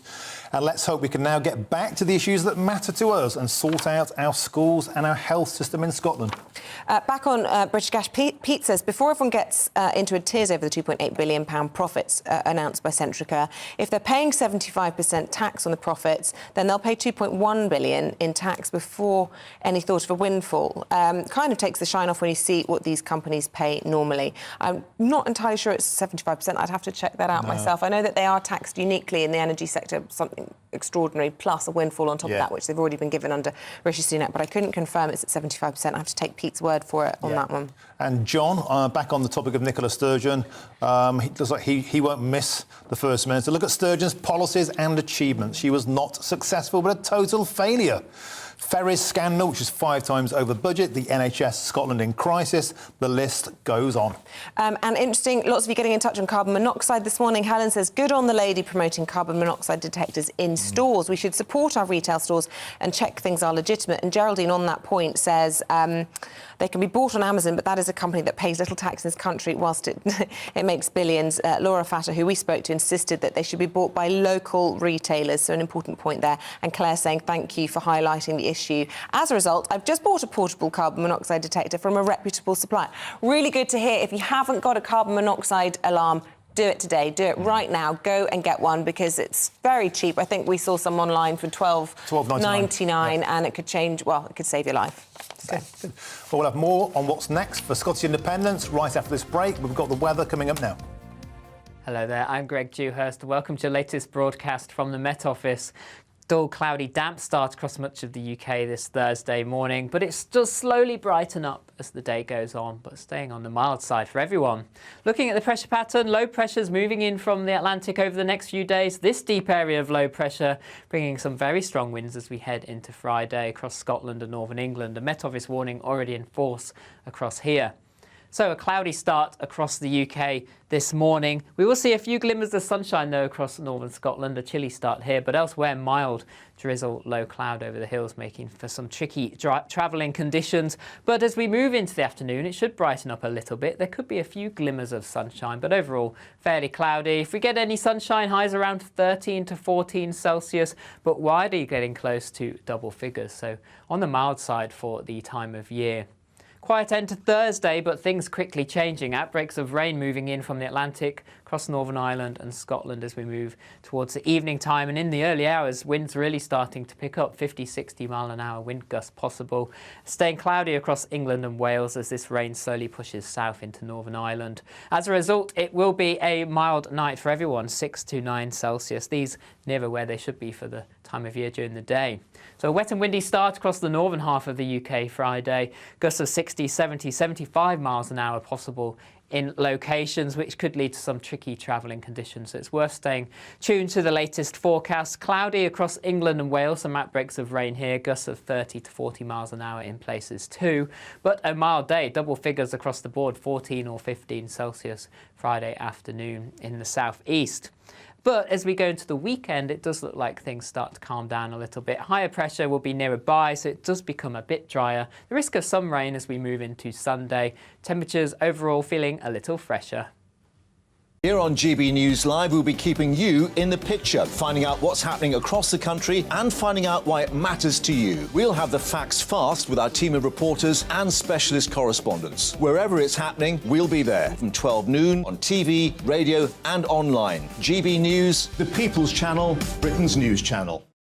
Join me, Camilla Tominey, on Sunday mornings from 9:30, taking the politicians to task and breaking out of SW1 to see how their decisions are affecting you across the UK. Bursting the Westminster bubble every Sunday morning, only on GB News, the People's Channel. Britain's watching. Join me, Patrick Christie's Monday to Friday, 3 till 6. We tackle the day's news agenda like you've never seen before. It's high tempo, high octane, the most controversial topics and the best guests. You will not be able to take your eyes and ears off it. I'm not afraid to ask the questions that you really want answered. 3 till 6 p.m, Monday to Friday on GB News, the People's Channel, Britain's news channel. Monday to Thursday on GB News, it's Bev Turner Today from 10 a.m. We're going to be here for you, our GB News family, to keep you up to date, but also make you smile. The guy went from puberty to adultery. And I can't wait to bring a few of my own opinions. I have no time for cultural totalitarianism. We'll engage in passionate, but always polite debate, with your thoughts and opinions at the centre of it all. Only on GB News, the People's Channel, Britain's news channel.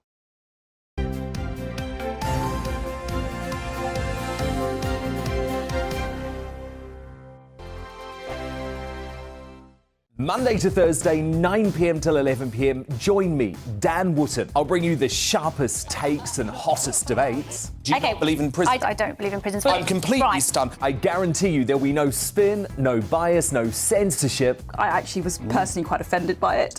And no reason to go to bed. So I guess they've always been quite woke. That's Dan Wootton tonight on TV, radio and online. Monday to Thursday from 9 p.m. till 11 p.m. on GB News. The People's Channel, Britain's news channel.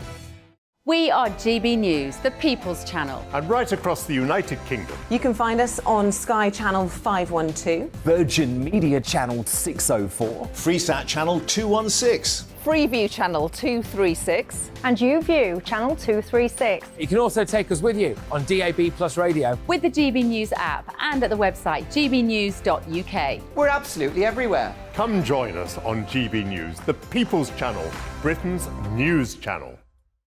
We are GB News, right across the nation. You can get us on television, on radio, on digital. We're absolutely everywhere. Amazing. You see, amazing. You remind me of me in the European Parliament. But here's the most important bit. We are not part of the mainstream establishment. We think and speak just like you do. We are the People's Channel. Magnificent. That's really, really thoughtful. Come and join us on GB News, the People's News Channel.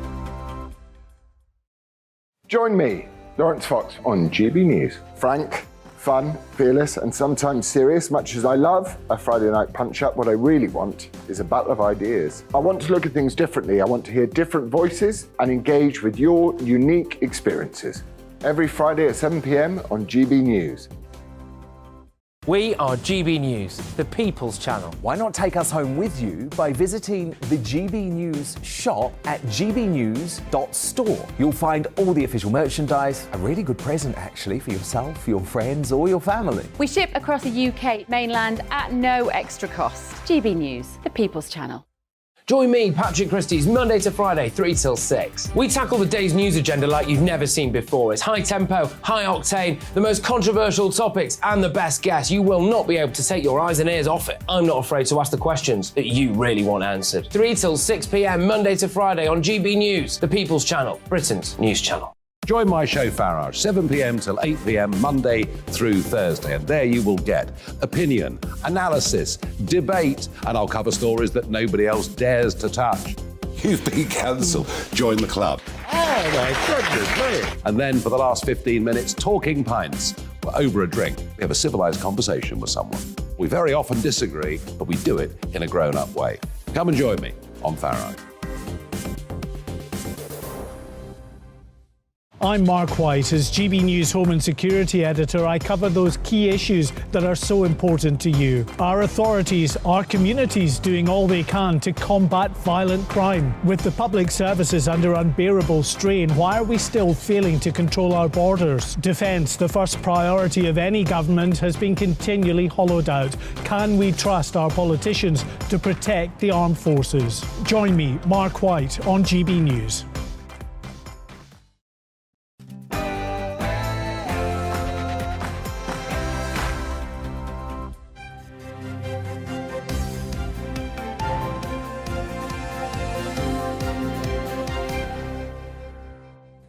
Is it the end of Scottish independence as the resignation of Nicola Sturgeon kicks off the SNP's first leadership election in almost 2 decades? Good morning, it's 9 o'clock. It's Thursday, the 16th of February. This is Breakfast on GB News with Isabel, Webster and Martin Daubney. And here's what's leading the news this morning. The shock resignation of Scotland's First Minister, Nicola Sturgeon, has been called a generational setback for independence by senior Tory MPs. Sturgeon quit yesterday, saying she no longer believes she had the stamina for the top job.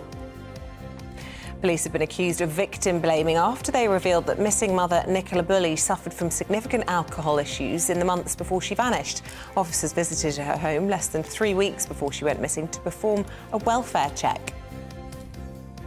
And Britain risks falling behind France as NATO's top military power in Europe, a think tank has warned.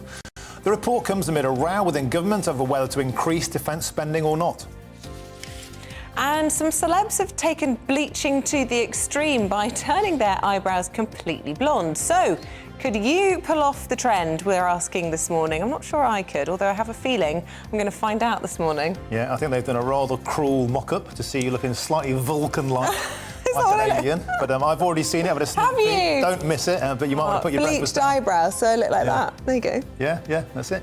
Marvellous. So you can join. It's not going to catch on if you see me looking like that. It actually looks quite good. Do you reckon? Yeah. Thanks. Send us your eyebrow pictures if you want, or anything else, the views today on Sturgeon or the ongoing Nicola Bulley case at gbviews at gbnews.uk, or of course you can tweet us at gbnews.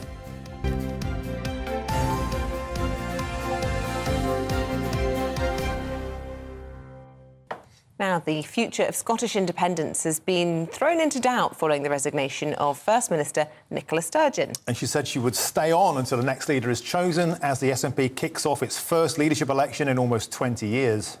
Well, joining us in the studio is GB News political correspondent Tom Harwood. What a momentous day yesterday was. Not only was it a shock, but I suppose for the SNP there's no obvious successor, and it leaves their so-called de facto referendum next year in question, doesn't it? There is an enormous vacuum now in Scottish politics, in SNP politics as well.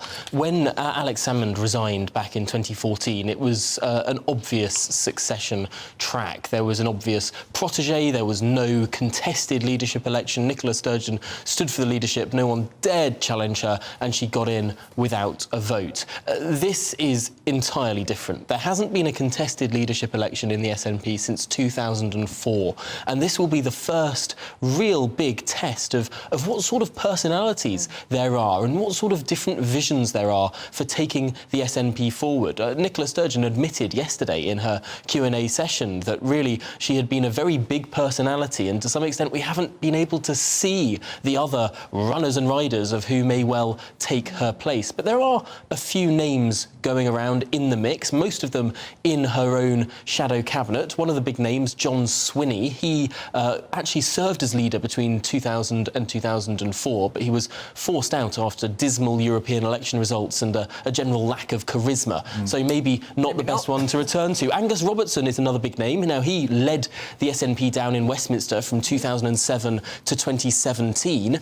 He's seen as a strong debater, but since he's been back up in the Scottish Parliament, he's been Constitution Secretary. He presided over the disastrous rollout of the census, which had such a low take-up rate. It had to be extended for another length of time, which cost £10 million to the Scottish taxpayer. So not a great role in cabinet there. Another name, Humza Yousaf. He's the health secretary up in Scotland at the moment. He's had a bit of a sticky wicket presiding over long waiting times over NHS, but also in his previous role as Justice Secretary, he produced the so-called hate crime bill, which was a big controversial piece of legislation, ended up being amended because it was so draconian in its crackdown on speech. And then there's Kate Forbes. Now, Kate Forbes is the Treasury Secretary. She's currently on maternity leave. She got the job after her predecessor was forced out, really, over a scandalous series of social media messages to a 16-year-old boy, calling the boy very cute and all the rest of it. He was forced out and Kate Forbes got the job. But Kate Forbes is so interesting because she comes from the evangelical Christian, sort of more socially conservative wing of Scottish nationalism. She was a sceptic of the gender reform bill and she's made anti-abortion comments in the past, so perhaps she's not going to be the most winnable over for the Scottish Nationalist Party membership. So really, it's a really open field. It's hard to see who is going to be the standout leader of these potential candidates. Well, Tom, it was a tumultuous end game for Sturgeon. As you say, the gender recognition bill met with huge resistance from the Scottish public, particularly about the case of Isla Bryson, the double rapist who was being allowed into a women-only jail, slumping popularity for polling on IndyRef2 down to 37% from 52, and of course this bad smell about a loan. Sturgeon's husband Peter Morell, £107,000, has gone missing. Do you think she went of her own accord,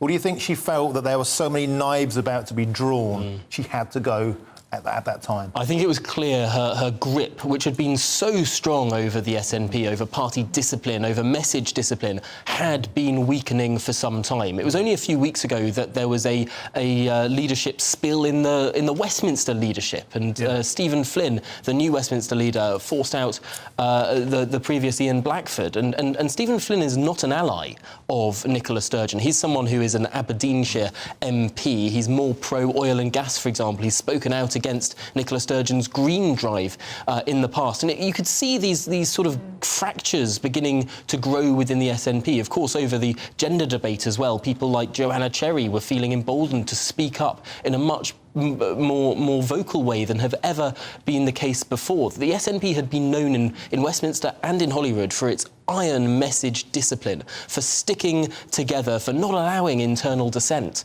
But really in the last year or so, we've seen more and more internal dissent within the SNP. We've seen a weaker sense of leadership from Nicola Sturgeon, initially perhaps from those from the Alex Salmond affair and the huge number of times she had to pretend that she didn't remember or claimed that she didn't remember various events to the Scottish Parliament. You could sort of see the cracks beginning to form. But I think you're right. All of these different issues have been adding up one by one, and perhaps now is the point that the pressure became too great. Well, Tom Hall, thanks for your time. And somebody who won't miss Sturgeon at all is Donald Trump, who said, "Good riddance to failed woke extremist Nicola Sturgeon. This crazed leftist symbolises everything wrong with identity politics." I don't think he'll be on a Christmas card. Yeah, though one suspects he was more upset about his golf ambitions being inhibited, perhaps, than it's all about that. Anyway, Tom, thank you very much indeed. We want to focus now on the other big story of the day. Of course, police are now being accused of victim blaming after they've revealed that the missing mother of two, Nicola Bulley, had what they termed significant issues with alcohol.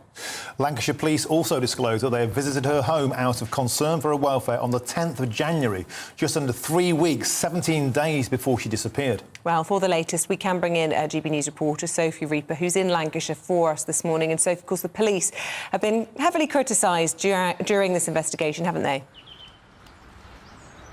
They have indeed, and the controversy continues. Yesterday, at a press conference that Lancashire Police held, they told us that immediately after she was reported as a missing person, she was graded as high risk, and the reason for that is because of specific vulnerabilities. Now, at the time, they said they were unable to elaborate about what those vulnerabilities were. They said they were private to Nicola Bulley's family, but then yesterday evening they put a statement out in which they explained what they were, as they said they wanted to reduce the amount of speculation, which, as we know, has caused so much controversy as this case has been ongoing. Now, in that statement, they said, sadly, it's clear from speaking to Paul and the family that Nicola had in the past suffered with some significant issues with alcohol, which were brought on by her ongoing struggles with the menopause, and that these struggles had resurfaced over recent months.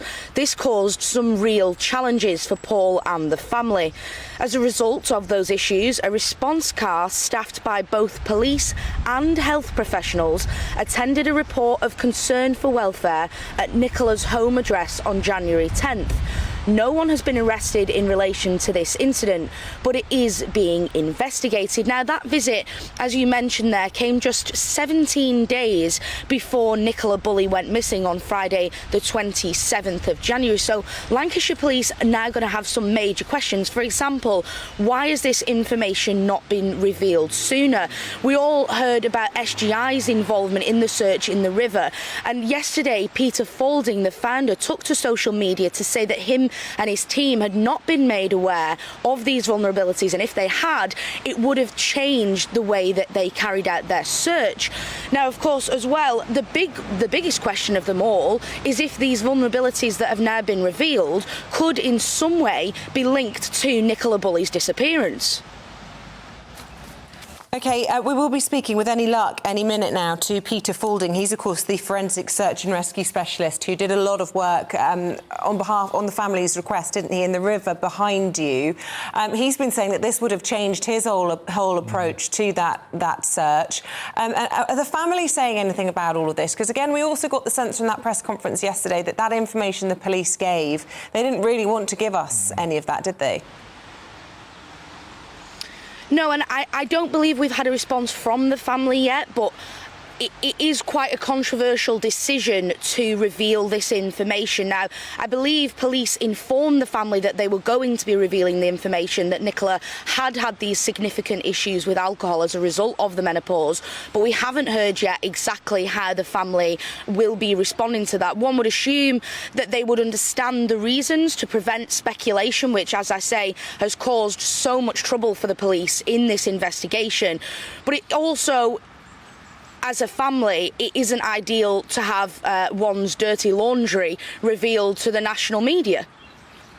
Absolutely. OK, Sophie, thank you very much indeed for that analysis. As I say, we're trying to set up comms with Peter Faulding, who is that forensic search and rescue specialist, and with any luck, we'll be able to get him in a minute or two. Lots of you have been getting in touch on this topic this morning, haven't they, Martin? Yeah, and it's really kind of divided opinion, this divulgence of the extra information about her being a heavy drinker and the menopause, and, like, is it a good thing to put that out there? As in, it changes, I think, the process and the direction of the investigation, or is it simply too intrusive and too hurtful? I think, not only to the survivors, to the family. Yeah, well, in my experience of having done lots of missing persons stories as a reporter and murder inquiries and all the like, I think there would have been a way that the police, certainly in a press conference situation, could have handled this differently. Yeah. I think probably they could have revealed that she was high risk earlier on, and they could have done a not-for-broadcast briefing to the media to say these are the reasons without making it public. There are ways of doing that in order to respect the family's privacy. I'm not really sure why that avenue wasn't taken. Yeah, Fiona has got an interesting point here, saying when police and health attend a domestic incident, it suggests mental health issues, words they are not using. The alcohol is a response to an underlying mental health issue. So again, police drip feed information, creating speculation. We don't know she had a mental health condition, but yeah, lots and lots of people really get into it. It's a case that's completely captivated the nation. Yeah, and a lot of people emotionally involved now. People worried for the little girls, and it's just a terribly tragic story, and everybody wants to know if she's OK and what's happened to her. Yeah. Let us know your thoughts. We're going to take a quick break, see if we can sort out that link. If not, we'll have other bits and bobs for you, including this eyebrow bleaching fad, which is taking over the world, and a mock-up of me with bleached eyebrows, would you believe? See you in a moment.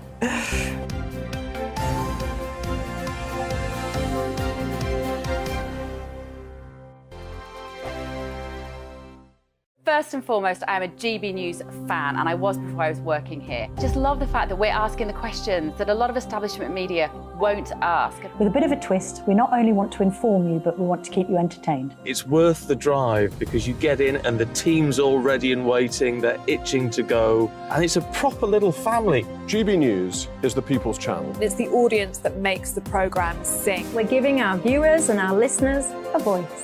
I see the thousands of your letters, tweets, emails, you name it, coming in. Britain is broken. How on earth did we get into this mess? But more importantly, how do we get out of it? The establishment had their chance. Now we're here to represent you. It's time for something different. It's time for GB News. I'm very patriotic. I believe in Britain.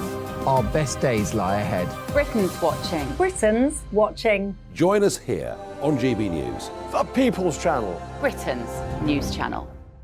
I'm Andrew Doyle. Join me at 7 o'clock every Sunday night for Free Speech Nation, the show where I tackle the week's biggest stories in politics and current affairs with the help of my 2 comedian panellists and a variety of special guests. Free Speech Nation, Sunday nights from 7 on GB News, the People's Channel, Britain's news channel. Here on GB News Live, we'll be keeping you in the picture, finding out what's happening across the country and finding out why it matters to you. We'll have the facts fast with our team of reporters and specialist correspondents. Wherever it's happening, we'll be there from 12 noon on TV, radio and online. GB News, the People's Channel, Britain's news channel.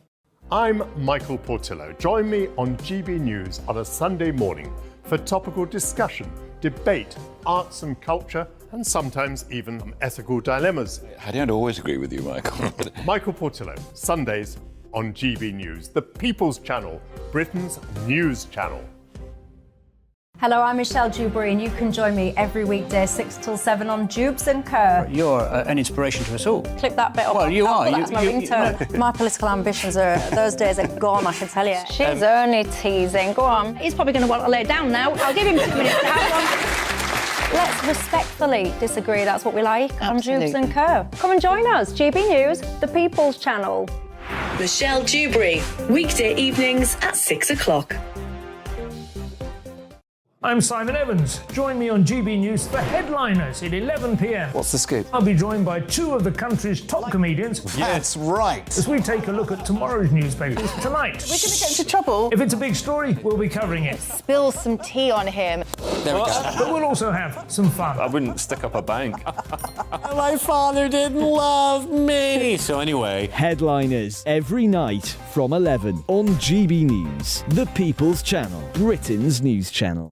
Join me, Nana Akue, Saturday and Sunday afternoons on GB News. Expect fiery debate and passionate discussion as me and my panel tackle some of the biggest topics hitting the headlines. It's a place for everyone's opinion. No one gets cancelled, but no one gets an easy ride. Oh, she's on it today! Be ready for conversations that are fierce, frank, and of course, fun. Every Saturday and Sunday afternoon from 4 p.m. on GB News, the People's Channel.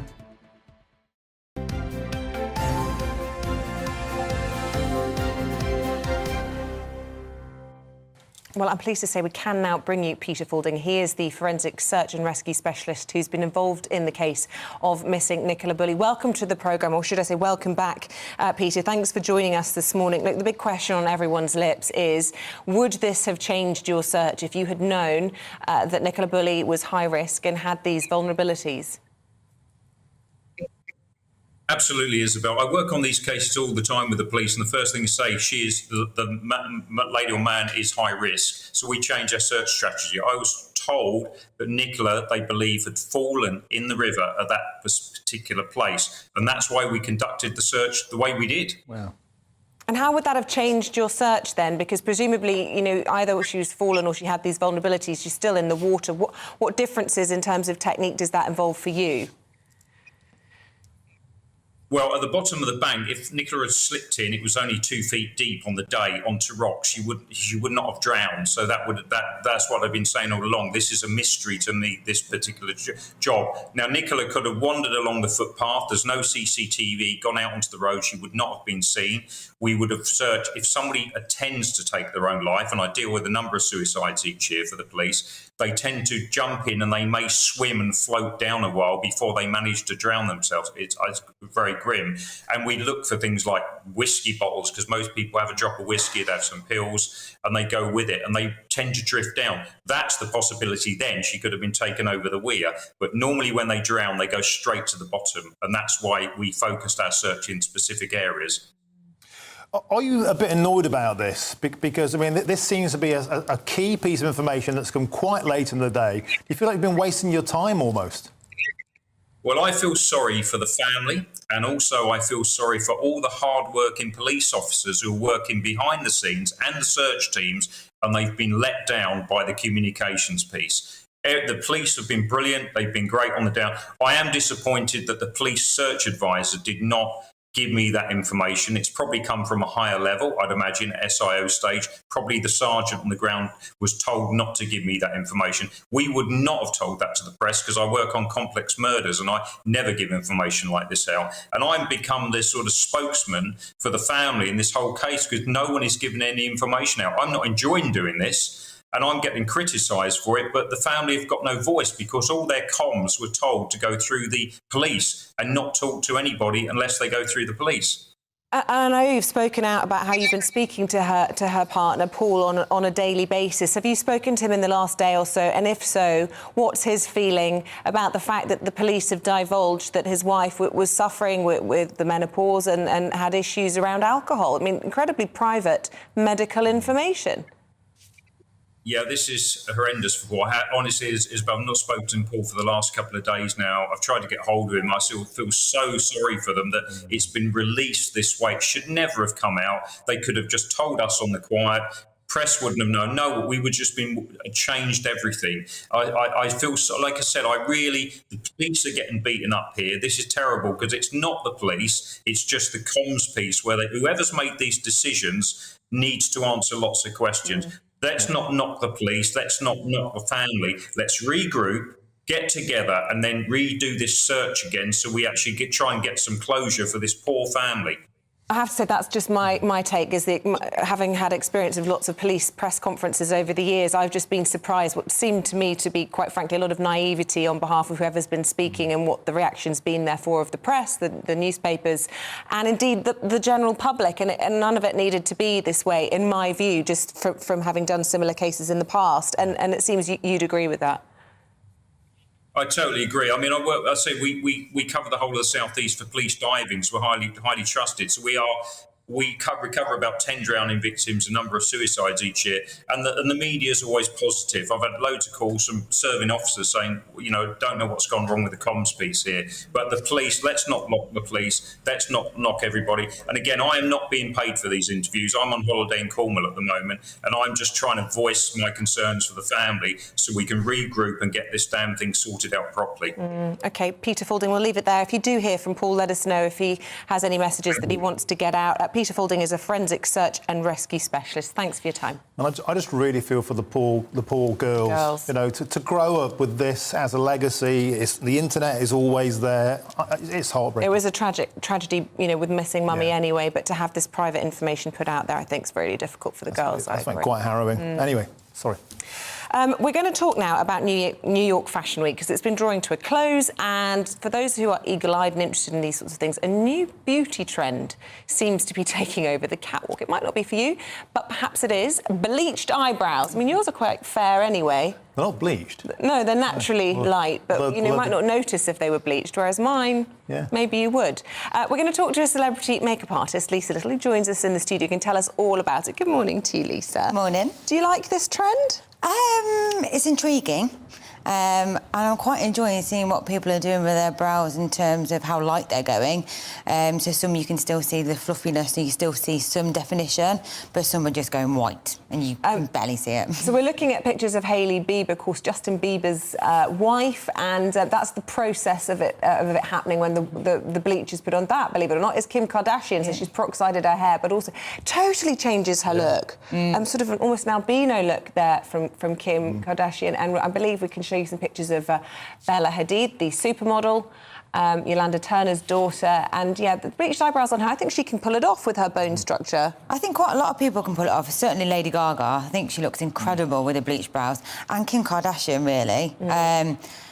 I struggle with it, but I'm intrigued to see more people rock it, shall we say. It's a strange thing, changing your eyebrows, because it's a small thing, but it has a really big impact on the way you look. I once shaved my mate's eyebrows off. Of course you did. He stayed at my house. He was somewhat tired and emotional, and he nodded off. And we did the business. And that was 1998. He's never spoken to me again. No. Yeah, never. So if you're messing with eyebrows, prepare for the pain. Will this catch on elsewhere, or is it just like another celebrity fad so they get some more column inches? I think it will. I've got a salon in Leamington, and we've got people calling, asking, can you bleach my eyebrows? Definitely do it, ask somebody professionally to do it. Don't go doing it yourself. That's a really important point to make. Is it quite dangerous to use bleach, especially around your eyes? Well, yeah, definitely. And they can go wrong. They can go curly, they can fall out, they can go orange, you know, so there's more sinister things that can happen to your brows if you bleach them at home. So, yeah, definitely go to a professional. But I think, yeah, I definitely think it's going to catch on. It's catching on. It's already happening. Eyebrows are definitely a growing market in the beauty world, aren't they? Because when I was younger, everyone was plucking them to death, and we've got a picture of Pamela Anderson there, and that was the kind of pencil line that everybody used to like. And now, in recent years, they've become really bushy again, the Cara Delevingne effect. Now we're turning them all bleached. I mean, it's like the latest accessory is your eyebrows. Who knew? I think it's safer to bleach them than pluck them out, because we're only just getting our eyebrows back after over-plucking them. But at least this way we can dye them and not lose the hair. Yeah, it's really disappointing. We did have a visual of you with I don't know. Can you see? You probably can't see that. So you can zoom right in on that. I'll tell you what. I'll tweet it and I'll Instagram it and let people have a look and laugh at me. I think you look quite good. Yeah, I do. I think you do. It makes you look slightly kind of Vulcan-like in that sort of Star Trek sort of way. But I think it's good. They'd suit you as well. They match your hair. I know. I should have done it today, shouldn't I, really? Yeah. I'm a bit nervous, though, because they do frame your face. Yes, that's why I wouldn't want to do it, because I think it sort of kind of punctuates my face a little bit. I don't know. Look, like, I don't have big eyes, so if I get rid of my eyebrows, I've got nothing. They disappear. But the eyes are the window to the soul, and the eyebrows are the frame. They are. Oh, look at you! You can tell you weren't loaded. Knows a thing or two. Listen, that was a lovely note to end on. Lisa Little, celebrity makeup artist, and a bit of fun as well. Thank you very much indeed. Thank you very much. Well, we'll be back from 6 a.m. tomorrow. I won't, will you? I'm here, I'm here tomorrow and Saturday and Sunday. Apologies about that. But coming up next is Tom Holwood with The Briefing.